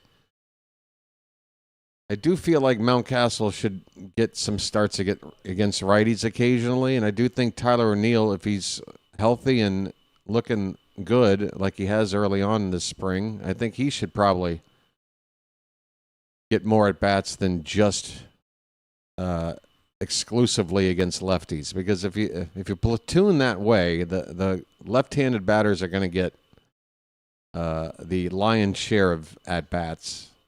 I think it's going to be more of an even split, at least to start the season. I'm just looking at the way the things are right now. Everything will change and evolve when injured players return, other players' lack of performance, or what have you. So I'm building my opening day lineup, for example, and here's the number one point I want to get across. So it's Mauricio Dubon at the plate, by the way. First pitch is ball one. First and second with 2 down for the Braves in the bottom of the 5th. So we know that covering second and third, it's going to be right-handed hitters. Holiday was a left-handed bat. That's out of the equation, and it's kind of strange because last season our lineup seemed to be a little bit too lefty heavy, and we didn't fare very well against left-handed pitching. We went out and corrected that by bringing in 2 big power right-handed bats in Alonso and Ward, but now with Holiday out, lineup looks a little bit heavy on the right-handed hitting side, and I think we just have to bite the bullet and not necessarily stack lefties just for the sake of it. So you got 2 positions I'm looking at where it's sort of a platoon, right? You got DH, Sammy and Mounty, and then right field, O'Neill and Beavers or Kerstad. I'm thinking Kerstad's got the edge right now. 3-0 pitch to Dubon is fouled away. He's got the green light and he fouls it off. 3-1 the count. So I'm thinking with those 2 spots that as long as they're not both righties, you don't go with O'Neill and Mountcastle against a right-handed starter, but you go with one, and you sort of platoon that to where you at least have one lefty from those 2 positions, but you're also getting some playing time for a right-handed bat, and you still would have 3 lefties and a switch in a lineup against right-handed pitching with 5 right-handed bats. It's not ideal. It'd be nice to get one more extra lefty bat in there. Swing and a miss. Dubon strikes out and the inning is over.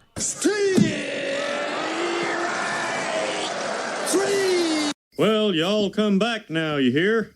Folks, I know I'm explaining a lot fast. I hope you're keeping up with me, but I hope you're tracking with me as well. So, for example, opening day, right? I'm going to sit one of the lefties that you might want to see against a right-handed starter. We're definitely going to face right-handers in the opening series against the Twins. You look at their rotation, it's 5 right-handers. They're the top 2 guys in their rotation are Joe Ryan and Pablo Lopez. Take your pick for opening day, but either way, we're going to face a righty.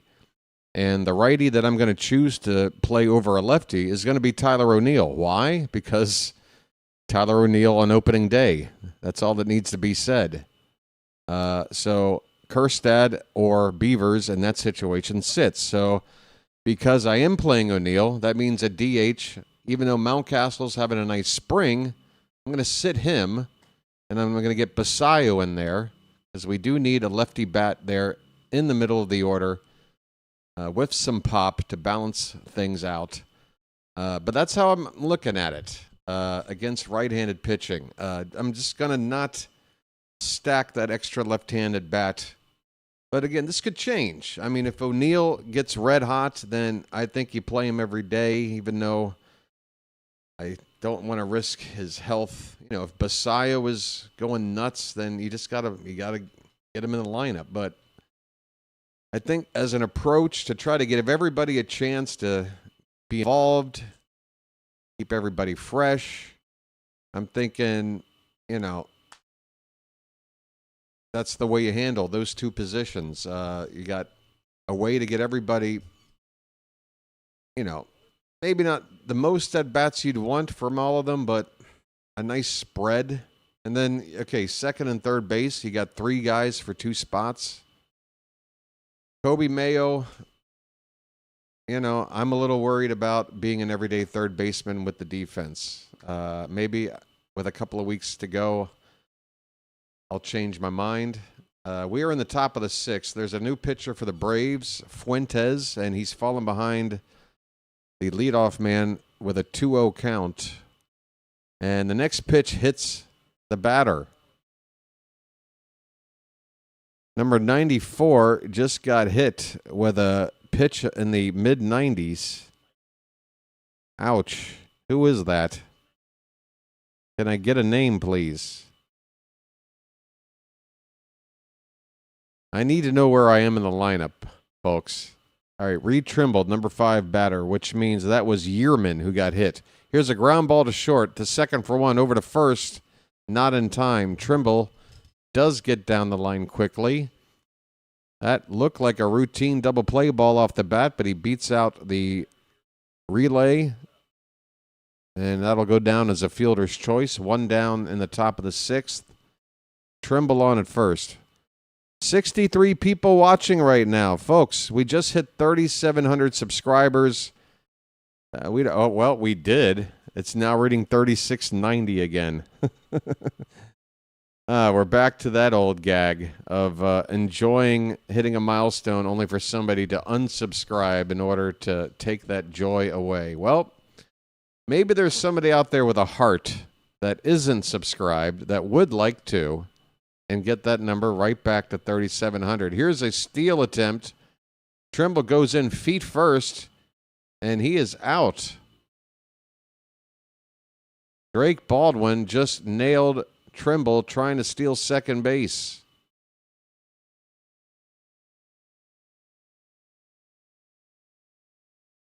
And Reed Trimble, is this right? Did I just hear that Reed Trimble in his minor league career had never been caught stealing? 61 for 61, but he just got caught here? I'm kind of surprised he went in feet first. All right, so 2 down, bases empty, a 3-0 count to Sanchez, and he fouls it, and it's dropped. Popped up in foul ground, third base side, Austin Riley. It just pops out of his glove. How are they going to score that? I don't see an error on the board yet. 3-1 pitch. That's a called strike. 3-2. Povic's spring ERA now sits at 1.59. There you go. Fouled back again. Full count on Sanchez. Inns gives up a run. He's having a rough spring. We need to get another lefty for the pin so as not to rely on him. Swing and a miss. Sanchez strikes out. The inning is over. We go to the bottom of the 6th, folks. The Braves still have all their starters in. The Orioles have made changes everywhere. Let's see if Atlanta starts to do the same. Bottom of the 6th coming up. No score. Braves, by the way, are 10-2-1 in spring training. They are 5-1 at home and 5-1-1 on the road.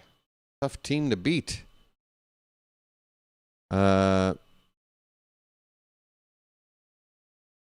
Herstad with that home run. Good to hear. Hopefully we'll get a replay of that on social media. Some kind of coverage from Silent J. Thank you, Phantom, for reminding me. Yes, folks, tonight it's a day-night doubleheader situation on the channel as Team USA will be taking on Great Britain. Game at 8 o'clock. The stream will start at 7:45. Team USA began their tournament last night with a convincing, I believe, 15-5 win over Brazil. 15-5 or 14-4, one or the other. Tarek Skubal will get the ball to start game 2 tonight. And, yeah. So De Leon is the young pitcher you like for the rotation in the future, BW? Yeah, I do. I do like. I think if I had to make the tough choice of saying who do you like to make the team and be a bigger impact quicker between Trey Gibson and De Leon, even though Gibson is got more experience, a little bit older, and is currently ranked 1 or 2 spots ahead on the prospect list. I like De Leon. This ball's hit to center field and deep, but we've got room back there to make the catch in front of the track. Hey, Boston Bateman is on the pitch. This is the first time I've seen him in this spring. This guy was drafted in the most recent 2025 draft. I think he was a second rounder. I think it was the first pitcher we took in the most recent draft. He's on and got a first out. Next batter looks at strike 1. All right, I'm jumping around between the 2 box scores, and I've lost my place. All right, so he retired Drake Baldwin and Matt Olson at the plate. He's 0 for 2, and the count currently, no balls, 2 strikes. Bateman's a big boy.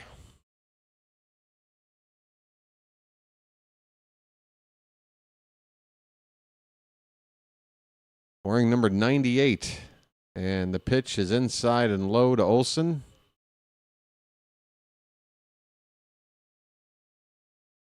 One ball and 2 strikes. Hey, Tom Dietz is back. Good to see you, buddy. Olson lifts one into right center. A long run out there and a nice running catch with his glove extended high above his head. The catch is made out there in center field by Judd Fabian. 2 down.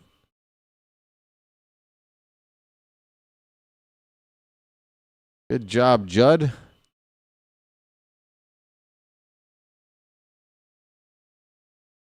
Folks, you can't let BW feel this downtrodden to hit 3,700 only for someone to unsubscribe and take the joy away. I'm going to ask somebody out there to dig down deep, figure out a way, a second account somewhere, an old email account you don't use anymore. Register it, get in here, be number 3,700. Come on. This is tough. Oh, this guy has it. This guy knows the deal. This guy's sitting on the outfield berm on a blanket, one leg propped up. Got a beer next to him, I'm sure. Just chilling, watching some baseball. Look at that guy.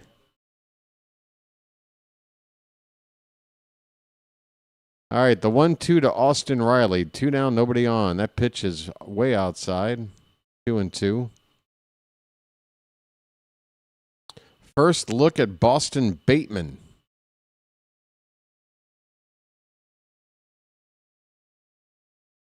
Or as Albanese would call him, Boston. 2-2 pitch. Hit in the air to right. Backing up, looking up. That ball is gone. Austin Riley takes Boston Bateman, the kid, deep opposite field into that first row of seats about 15 feet above the playing field. And the Braves are on the board first here in the bottom of the 6th. 1-0 Atlanta on a home run by Austin Riley. Damn it, why are their starters still in here? It's not fair. There's a heater at 97 from Bateman. to Yastrzemski for ball 1. Next pitch. That one is middle of the plate. Or was it high, I guess? 2-0. Hey, 3,700 again. Folks, we can celebrate again.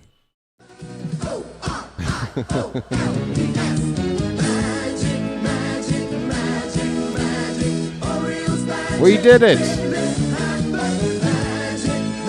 We did it again. And if we have to do it again, we'll do it again. 2-1 pitch outside, 3-1 on Yastrzemski. 2 down, nobody on. A run in for Atlanta. They have broken this scoreless deadlock.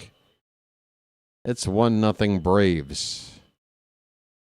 There's 3 innings, 9 outs left to play with for the Orioles at the plate. That ball's crushed to right. That one will hit off the top of the yellow line. That should be a home run. And it is. The umpire twirls his finger. Mike Yastrzemski just clears the yellow line and right. And Boston Bateman gets a rude introduction. Back-to-back home runs makes it 2-0 Atlanta. That was lefty on lefty, too.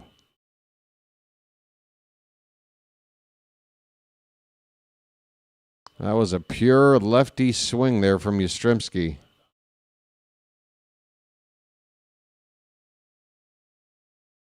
Well, Bateman got off to a nice start, got the first couple of outs, and now has been touched up for back-to-back home runs. Eli White is up. He looks at a first pitch strike.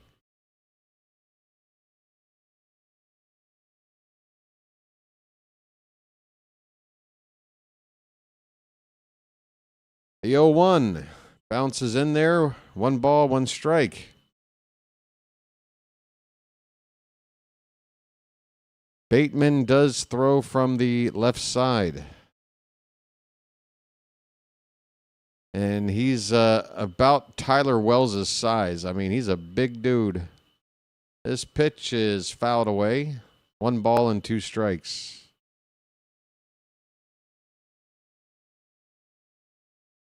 Yeah, Phantom, I couldn't believe it when he told me that last night, that not just 1, but 2 pitchers pitching against Team USA in the World Baseball Classic last night. Just 17 years old. Here's a slow roller to short. A play on the run is made there by Barrero. I'm sorry, that's Griffo Farrell now in the game for Barrero at shortstop. That'll end the inning, but the Braves touch up Bateman with a pair of solo home runs. 1 by Austin Riley, 1 by Mike Yastrzemski. And at the end of 6, it's 2-0 Atlanta. BW, when this team starts rolling this season, lather will come. Lather? Are we taking a bubble bath? All right, but we need to figure out what's the ratio of dudes to chicks, because I don't know if I'm down with all this lathering with you guys. Where are the ladies at? Come on, folks. Hop in the hot tub with me. Hey, everybody, we're all going to get laid. Let's lather up.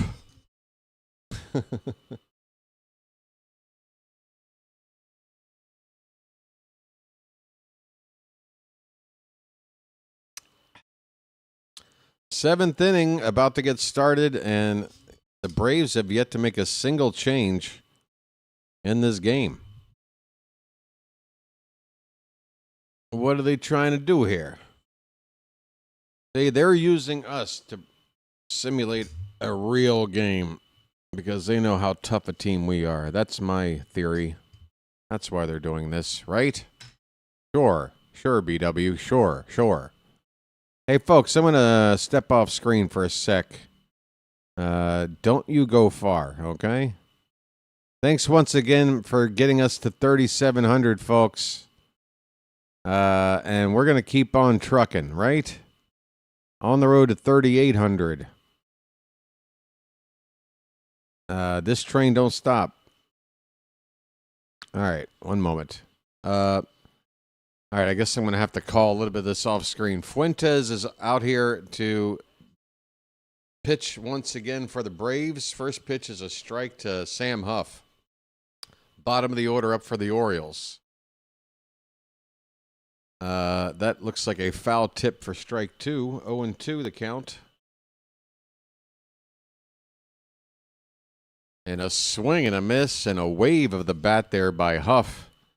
A 3-pitch strikeout, and that was about as ugly as it can look for Huff. Put that at bat behind you, buddy.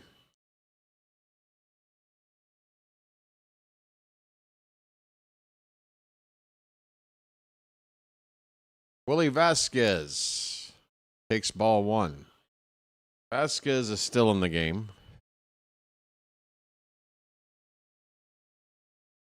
One-0 is fouled back. Vasquez seems to have a permanent smile on his face. I like that.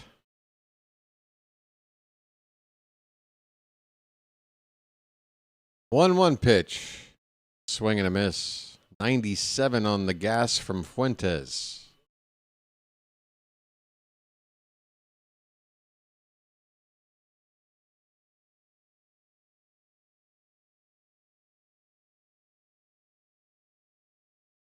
One out, nobody on.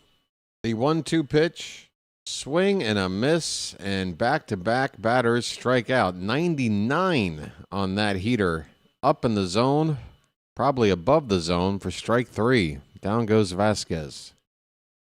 Should be Griffo Farrell up next.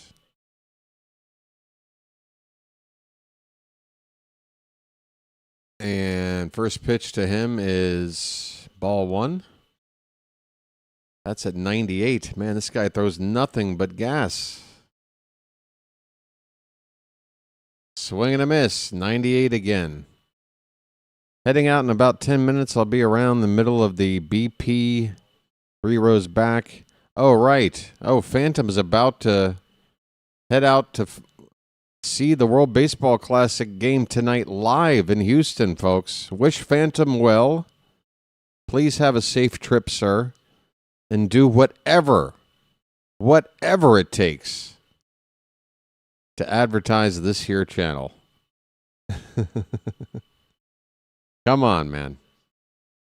You're out there like a missionary. You've got a mission. 2-2 the count. Primary mission, have a good time. Secondary mission, be safe. Third mission, and it's a close third. Advertise the channel. Here's a payoff pitch to O'Farrell. He loses the bat, but he does get a piece of the ball. Foul ball. O'Farrell will go pick up his own bat. Look at that beat up old bat. That might be the most just aesthetically ugly looking bats I've ever seen. It's gray in color. It's all beaten up looking. I love it. Swing and a miss. O'Farrell strikes out, and Fuentes strikes out the side in order with some real heat in this Florida sun. That's it. That was overpowering. We head to the bottom of the 7th, folks. It is stretch time. I picked a good time to go off camera after that half inning. It's stretch time here. Folks, get up and stretch. Right now, the Braves lead it 2-0. The Orioles in the other game lead the Twins 3-2 at the end of 7. But here it is 7th inning stretch. Thank God I'm a country boy. Thank God I'm a country boy. Folks, you want to get those cakes up in the chat? Throw some cakes on the griddle here.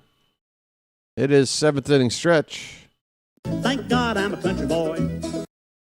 Thank God I'm a country boy.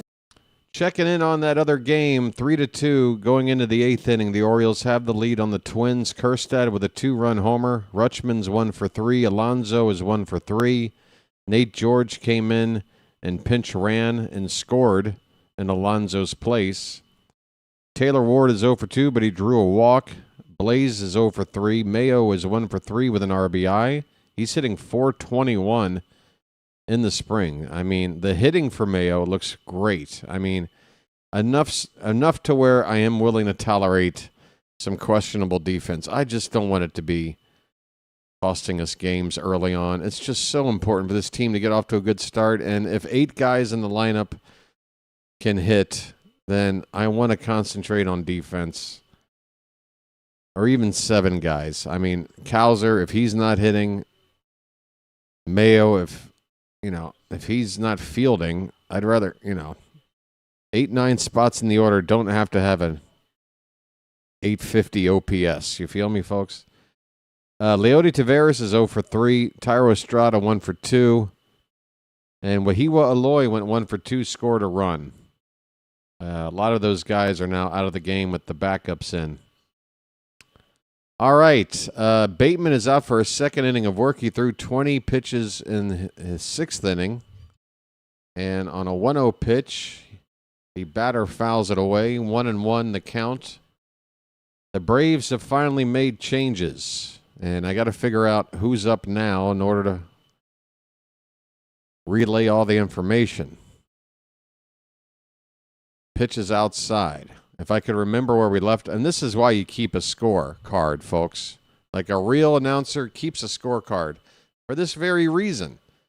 It's just in the regular season, I'm able to keep track of it in my head. Here's a ground ball to shortstop. O'Farrell over in time, and the batter with no name wearing number 91 is retired. Just let me know where we are in the order, and I can pick it up from there.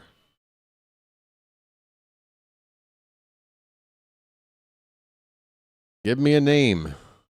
Ben Gamble is up. Okay, so that was Torres, who was hitting for Harris the second, who made the first out. Ben Gamble, the number 8 hitter, up now, 0 for 2.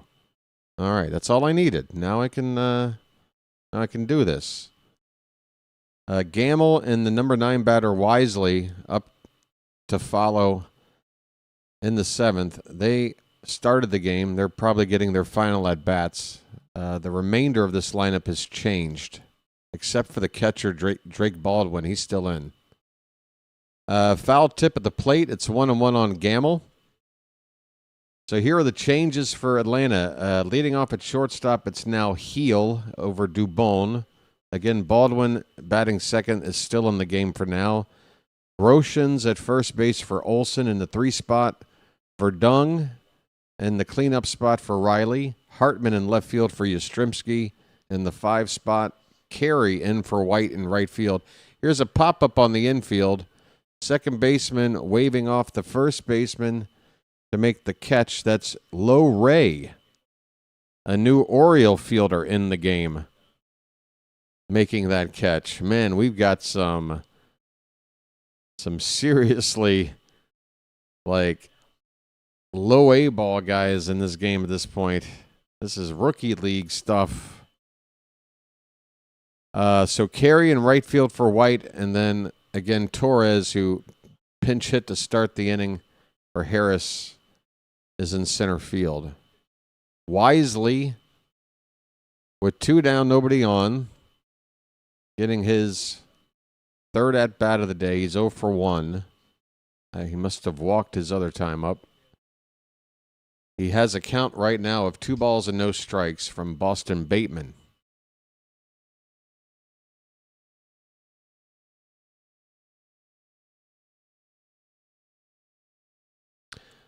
By the way, Weston, pretty impressive on the pitching side today. Cameron Weston, 25-year-old right-hander out of Pittsburgh.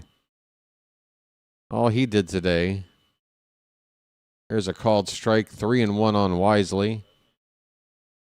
All he did today was quietly go, I say quietly. What happened to my scorecard? It just reverted back to the bottom of the 3rd somehow. How is that even possible? This pitch is fouled back. Full count on Wisely. Really? Are you having a laugh? There you are. Weston on the mound today for Baltimore. 3 innings, gave up just 1 hit, 1 walk, no runs, and struck out 4. Spring ERA of 0. I think it's time to remember Weston's name going forward. That pitch on 3-2 is going to be challenged by the catcher, Ardoin. It was close. We have one challenge, and we spent it well. We caught the corner.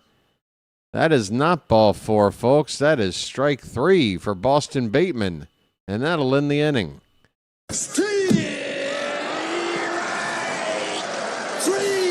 Well, y'all come back now, you hear? Well, y'all come back now, you hear? All right. The Orioles today, they are getting shut out, but there's a couple of things to be happy about despite the score, and that's what spring is about. It's about working on things that you want to see happen when it does count, and the 2 things that are jumping out to me, one, the pitching again today has been outstanding. Boston Bateman gave up those back-to-back home runs. I mean, he is just getting his pro career started. He's very raw. I'm not worried about it. Otherwise, De Leon got the start. Marsh got that final out with a strikeout in the 2nd inning to relieve De Leon, and then Weston came in with those 3 innings of work, just the 1 hit, 1 walk, and 4 strikeouts. And we've held the Braves in 8 innings to, or make that 7 innings, to just the 2 runs. It's been pretty solid pitching game in and game out from this Orioles team. I mean, bouncing over to the other split squad game, we've only given up 2 runs on that side. That's in the bottom of the 8th. So offense today, not much to be happy about, but what was the one thing I wanted to point out? There really isn't much on offense 2.0. I thought there was something besides the pitching today. There was a second thing. Was it something defensively? Or is there somebody who impressed me defensively? Maybe not. All right, so it's been a good day for pitching. Not a whole lot of hitting. Judd Fabian and Karen Chak is on in relief, right-hander for the Braves. He wears number 00. And he's quickly ahead of Fabian, 0-2. Top of the 8th. Can the Orioles rally just one time today? Give us something to cheer about. There's been so many unpressed buttons on this soundboard for this game. Soundboard is feeling kind of left out. Swing and a miss. Fabian is blown away on 3 pitches. Good morning, good afternoon, good night. Creed Willems coming up next.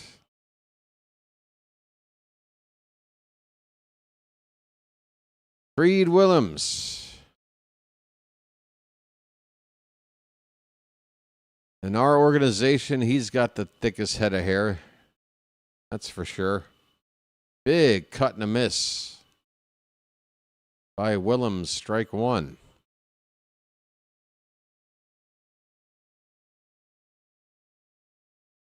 James Karinchak. I remember him with the Guardians. Might have still been Indians at that point. How long have they been the Guardians now? I don't know. 5 years? What year are we on here? 0-2 the count on Willems' pitch. Low. But yeah, he was a tough reliever with Cleveland, I remember. They're going to challenge the Braves that pitch called a ball. It is a ball by plenty. Bad challenge by Atlanta. That was nearly 3 inches below the zone.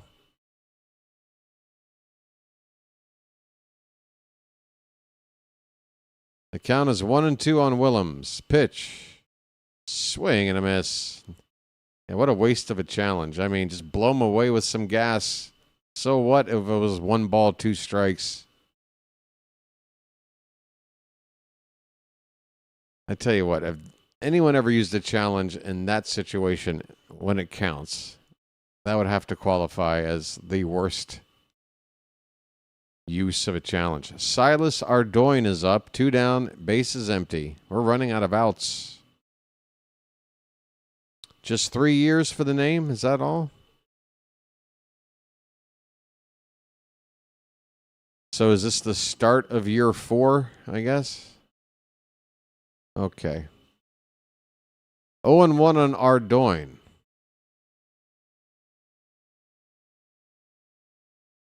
The pitch. Fouled back. 0-2. Karinchak's got that herky-jerky delivery that I'm not saying I was a great hitter in my day, but if a pitcher had any kind of unorthodox windup like this, it usually screwed me up. 1-2 pitch is spiked in the dirt. It's 2-2.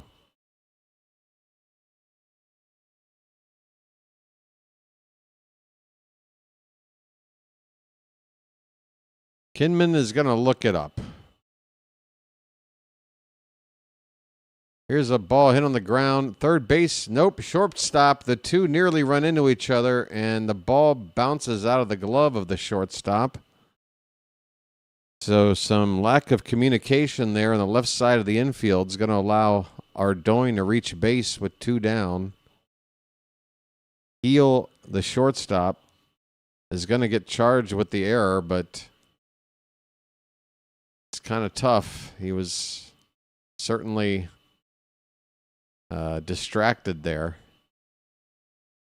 Here's Yeaman. Yeaman. He is at third base, and he was up 1 time already, got hit by a pitch. It is over 4 years. By over 4, do you mean 5? Which was my original guess? Or is this year 5? Either way, I'm not worried about being precise. I'm just trying to get it close, and I think I'm certainly within a year at most. Let's just call a tomato here. Runner at first, 2 down. Yeaman with a count of 1 ball and 2 strikes. The pitch. Popped foul. We'll do it again. No sign of Vance Honeycutt anywhere.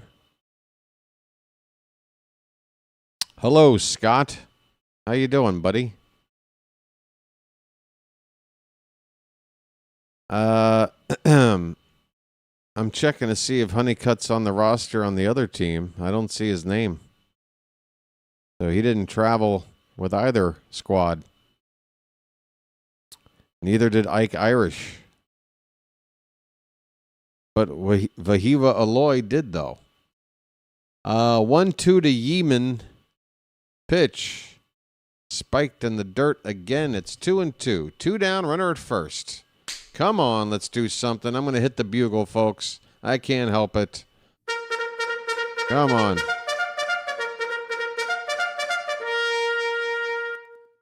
I didn't see that first message. How the heck am I? I'm doing pretty good. How the heck are you? What the heck is up? Pitch. Called. Strike 3. A breaking ball. Freezes Yeaman. And the inning is over. We go to the bottom of the 8th. It's been not much to get excited about here from an offensive point of view, folks. Just 2 hits for the Orioles today. And they have 1 inning left to come up and swing the bat. Bottom of the 8th coming up, 2-0 Braves. So starting year 5. Okay, can we put this subject to bed? I'm like, what's it been? About 5 years since they switched the name? 10 minutes later. Yeah, it's year 5. All right. That's close enough. Anyway, I think the original point was that Karinchak, I think, was with the team when they were still under their former name. And he was good. So I'm kind of wondering how he wound up here in Atlanta. I'm doing okay. It's 3:10 in the morning. This game has been rather boring. I'm not trying to rhyme, but it happens all the time. I'm also in the middle of I'm not really in the middle. Oh, I'm not even on screen right now. I totally forgot to come back on screen. How long have I been off screen, folks? My goodness.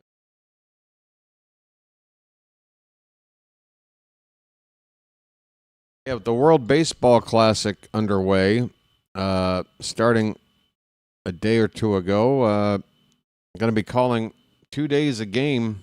2 days a game. Is that all the evidence you need? What this extra amount of game calling is doing to my brain? I'm short-circuiting, folks. 2 games a day I'm calling, for the most part, for the next couple of weeks. And one being at 1 in the morning on my side, the other being somewhere around 8 in the morning. Try to get a nap in between. Most people would call it sleep. For me, it's just a nap. Heel is up to hit for the Braves. Bateman is out there for a 3rd inning of work. 33 pitches through the first 2 innings. He's fallen behind 2-0 to Heel. And now it's 3-0. That pitch missed outside.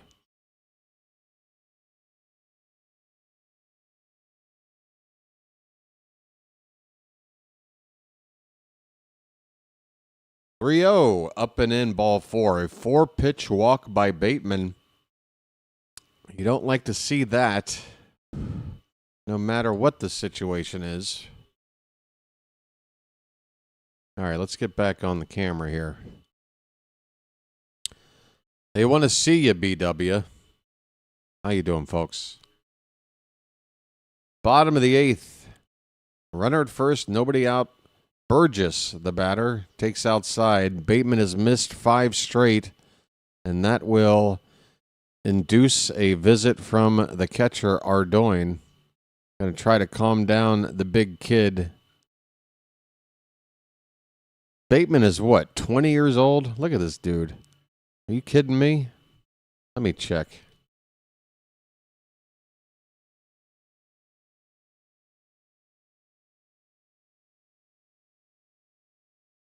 Born September in 05. Yeah, he's 20 years old. Built like a brick shithouse. What are they putting in the milk? What are you doing, RFK Jr.? Here's a called strike. No politics in the Charm City chat. Calm down, everybody. Like, I mean, come on. What do you want me to do? I can't joke about a guy that likes to sit in a hot tub wearing jeans, sipping raw milk with Kid Rock. I'm supposed to just let that happen and not make fun of it? Because if I do, that means I hate half the country or something?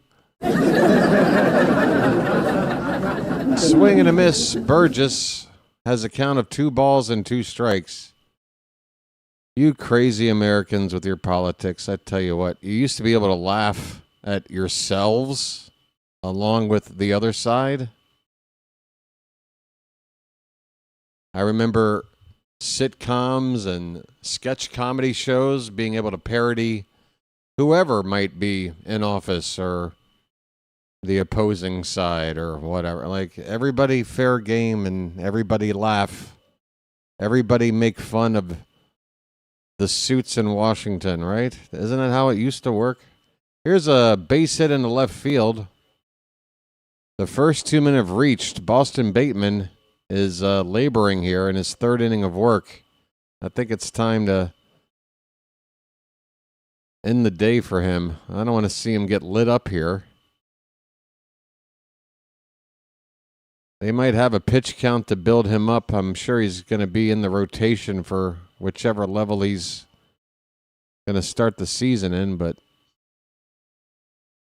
he is clearly not his best version of himself. He's missed here to Groshans. 2 men on, nobody out, and 1-0 to Groshans. Here's a line drive into center. It's dropping, but it hangs up long enough for the catch to be made by Fabian.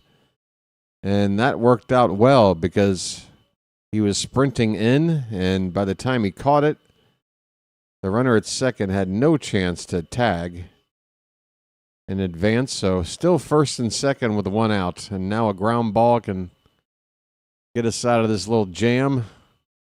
Get us 1 chance to try to score in the 9th. It's Verdung at the plate.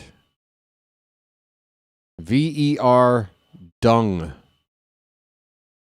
Any relation to Verdudu? I'm sorry, Verdugo?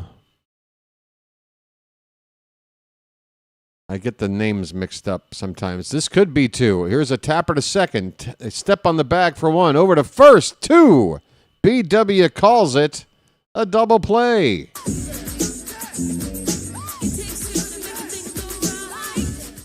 That's right. Nostradamus on the mic, calling for a double play and getting it to end the inning.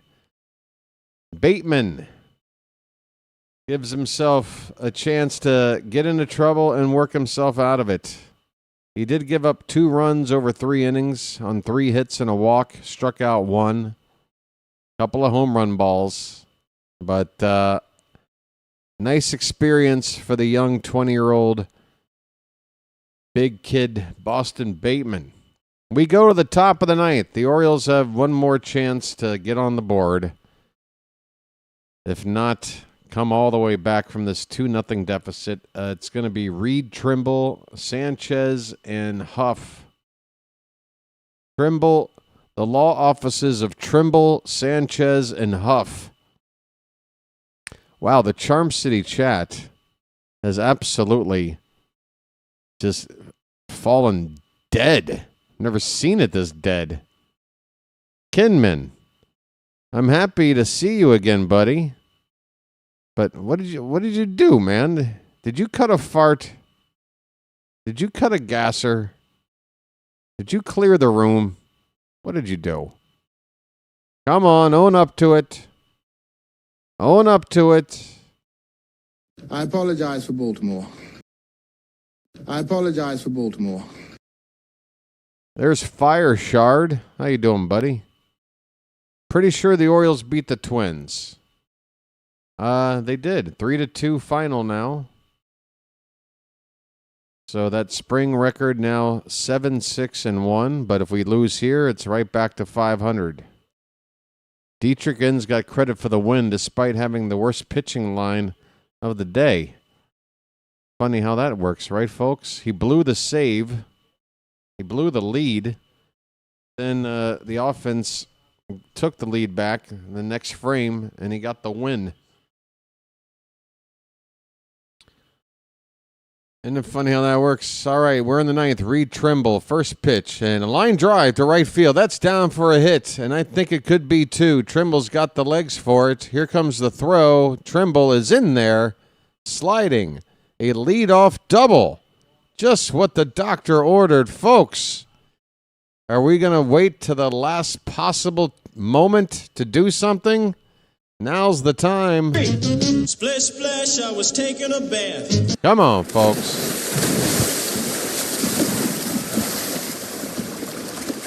Charm City chat, wake up from your coma. If you're still here, make some noise, because this is our last chance. Gallegos, by the way, is the new pitcher, right-hander for the Braves, wearing number 99. That is not Aaron Judge on the mound. That is a fellow by the name of Vargas. Sanchez, the batter for Baltimore, left-handed hitter. Count of 1-0. And he fouls this one back. 1 ball, 1 strike. Folks, it's going to be another quick post-game wrap-up with these spring games, especially when there's a second game later with the World Baseball Classic tonight. Boy, this ball's hit well to right. Come on, get down. That ball is down. A diving attempt by the right fielder is not caught. Trimble's rounding third. He will score easily. And going all the way to third. He's safe. Oh, he got in. It was a good relay from right field. I thought they nailed the runner. It would have been a terrible way to make an out because that's the tying run. There's nobody out. He didn't have to try to get to third. But he did. Sanchez hits a ball into the gap. The right fielder, credit to him, he laid out, but just missed it.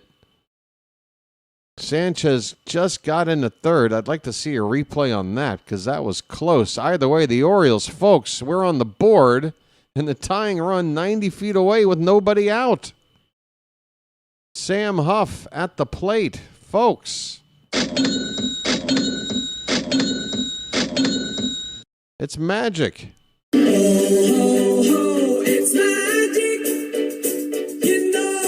The Braves have the infield up on the lip of the grass on the infield.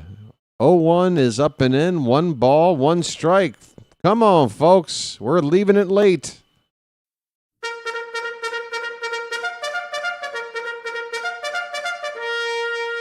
We're leaving it late. The 1-1. Oh, that was a hittable pitch. Huff took it all the way. He did not move. Like a slider, but it started inside part of the zone, finished outer part of the zone, but it was in the zone the whole time. And now he chases one. Oh, my. Oh, you took the one to swing at, and you swung at the one to take. Oh, Sam Huff. What are you doing, buddy? We get 1 mulligan. You used it. With 1 down, that runner at third needs to come in right now. Low Ray is at the plate. Ground ball. Through the hole. Through the drawn-in infield. A base hit to tie the ball game, and it gets past the left fielder. Low Ray is going to make it up to second base. The Braves. Oh, no. Calamity on defense. We've tied it up. And now a go-ahead run is in scoring position after the left fielder let that ball skip under his glove. Folks. It's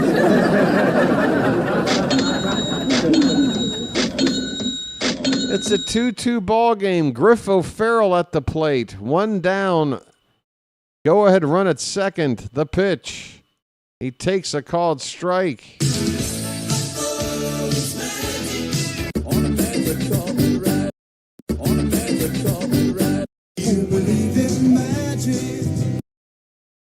All right, that one bounces in there.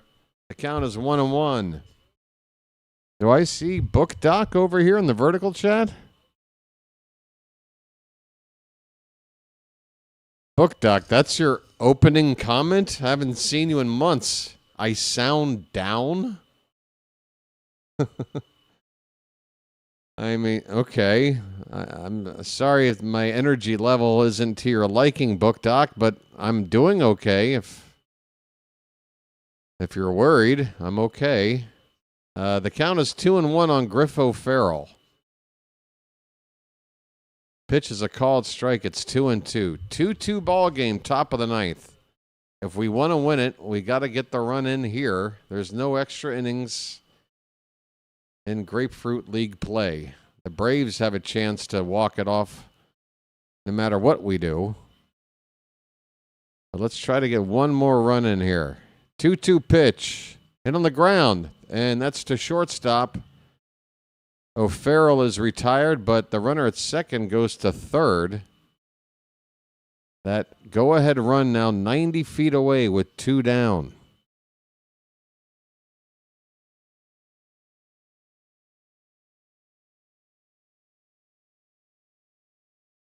It's Gallegos once again on the mound. I don't have a first name.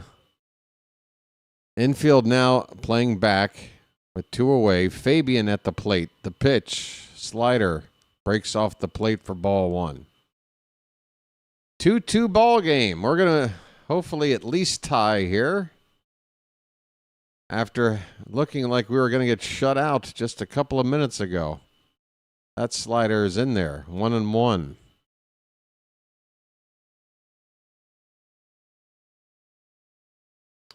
So a chance to go 1 win and maybe a draw here with the split squad teams today. Not too shabby. Fabian fouls this one left side. Still a ball and 2 strikes. And congratulations for those that stuck around to hear the end of the ball game. And here the Orioles come back from the dead. I mean, there was no offense today. They left it late. It's even on the board now. 2 runs and 5 hits for both sides. The Braves have made 2 errors. 2-2 to Fabian. Bounces in there. Ball 3. Full count. 2 down. Go ahead run in the 9th. 90 feet away. If you're here, folks, say something.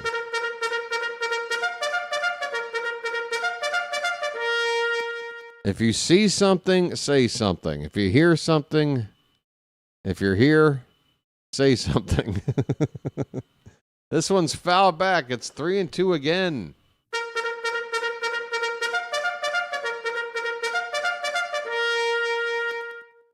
Come on. There's on point.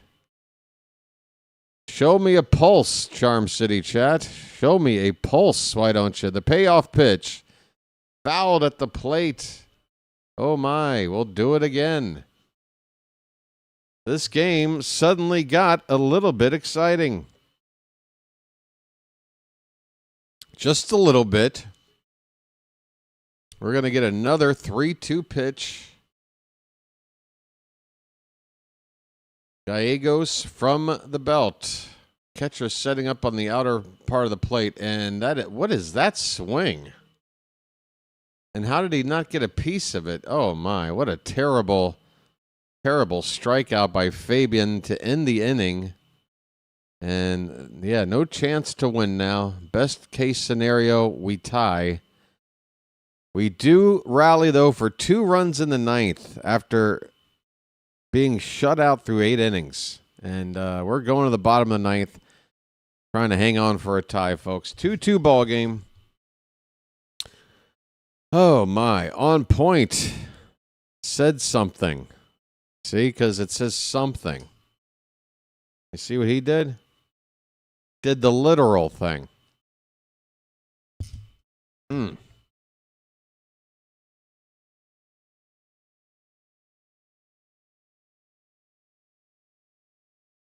Is that Jeremy? Folks, I have to figure out how to do this.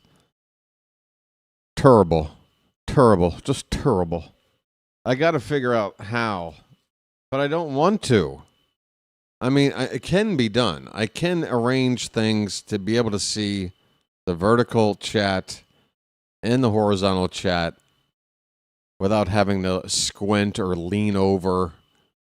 But I honestly don't want to have 2 chats in my face.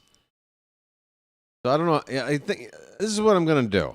This is what I'm going to do. I'm going to alternate from game to game which chat is going to be the primary chat I'm looking at so that I'm not alienating one chat all the time. You feel me, folks? This is BW figuring out channel decisions on the fly.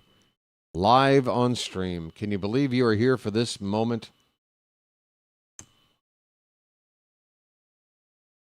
I think that makes sense because some people are going to naturally prefer one version or the other, and I don't want to never have any interaction with those people. First pitch is popped up in the ninth. It's shallow left field, going out and making the catch over his shoulder.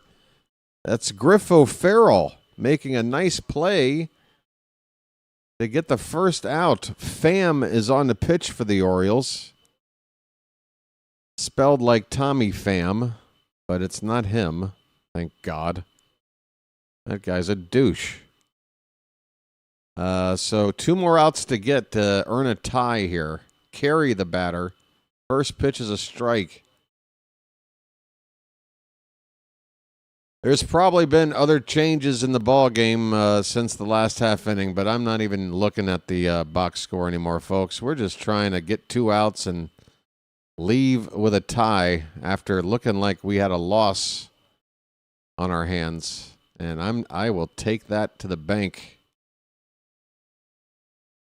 A win and a tie in a split squad day sounds good to me. Here's a pitch fouled at the plate. 1 ball and 2 strikes on Carey. I wonder if there's any relation to another guy named Carey. 1-2 pitch. Fouled away.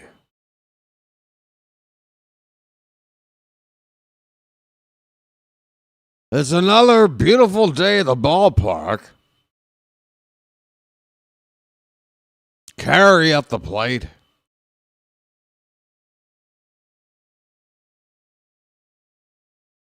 A little bit low.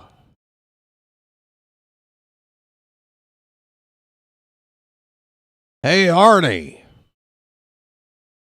Get a shot of that broad in the 3rd row. Grounded foul. It's still 2-2 on Carey.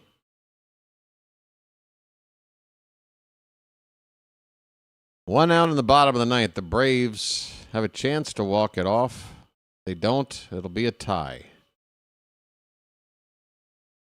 Hit on the ground, foul again.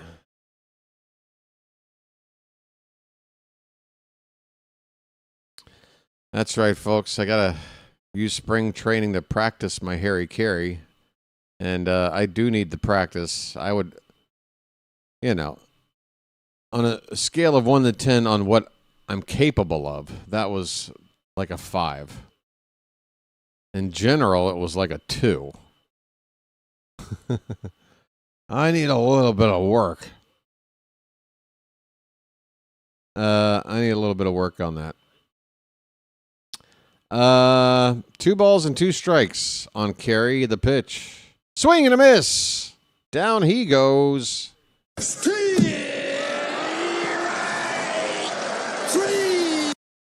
Well, y'all come back now, you hear? 1 more out to go for a tie. That's what you came here for, folks, right? We love ties in baseball.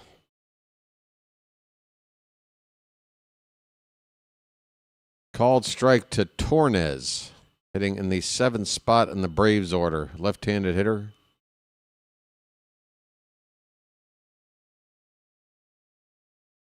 Here's a little breaking ball that's in there for strike 2. 1 more strike to go.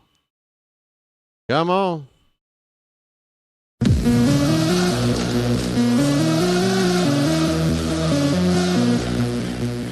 That pitch outside. 1 ball, 2 strikes. Hope to see you back here in a few hours for the World Baseball Classic, folks. It's USA versus Jazz Chisholm. The 1-2. Swing and a miss. Tornes strikes out, and that's how this one ends, folks. It's a tie.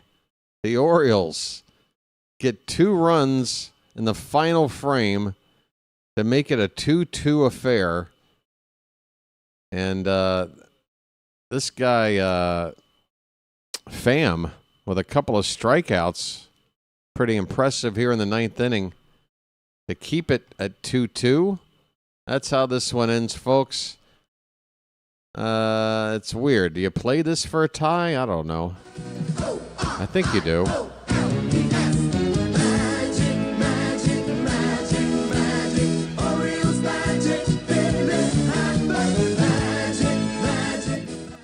I mean, if it's a comeback in the 9th inning to tie, I think you get the magic song for that. Right. So that moves the Orioles this spring now to a record of 7-6-2. Again, let's wrap this up quick. I'm going to hit the sack for a power nap. But Luis De Leon got the start today. It was nice to see him on the mound. He did pretty well, inning and 2/3, couple of strikeouts. His ERA is 0. And Weston, again, 3 innings of work in the middle of the game. And he was very sharp. 4 strikeouts, did not give up a run. 1 hit, 1 walk. So just 2 base runners in 3 innings for him. Boston Bateman got a chance to show what he's got. And, a couple of home run balls, unfortunately, for the kid. But a nice bit of experience for him. Bright future in store for the 2nd-round pick from this most recent draft. Otherwise, good on Reed Trimble there to start that rally in the 9th. He went 2 for 4.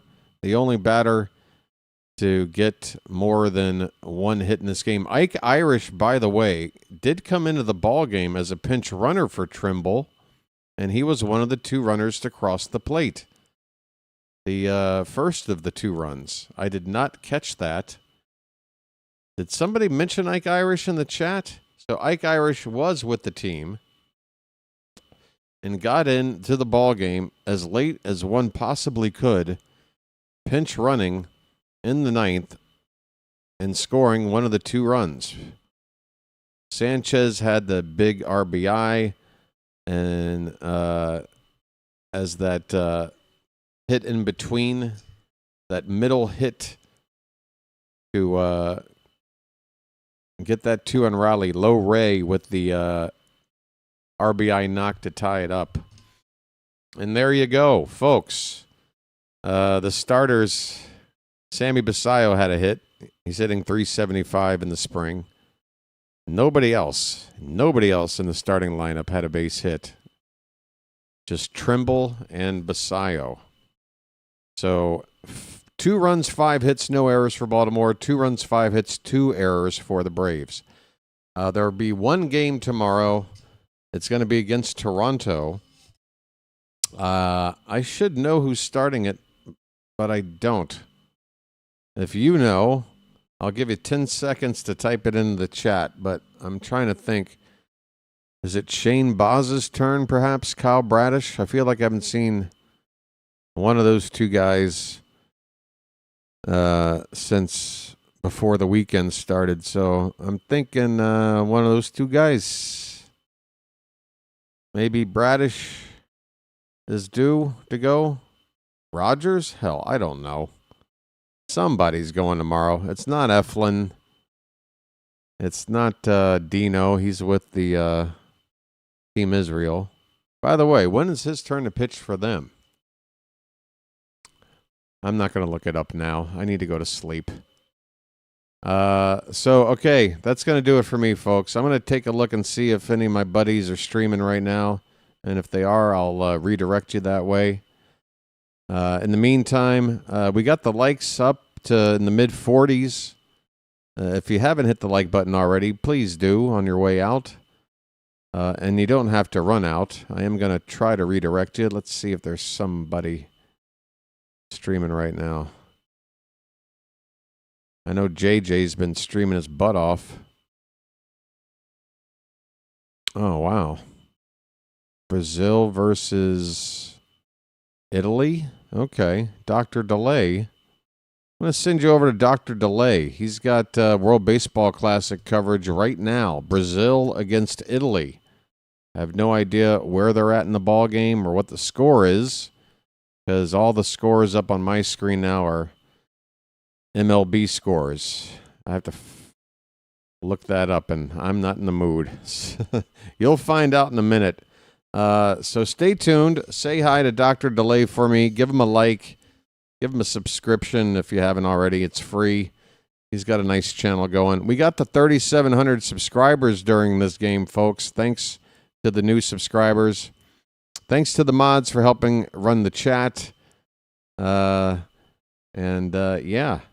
good stuff. Hope to see you guys in a few hours. Until then, this has been the Birdwatcher, and I'll be chirping at you later. Just a little bit later, all right? Until then, take care. See you later. I said later too many times. Just end the stream.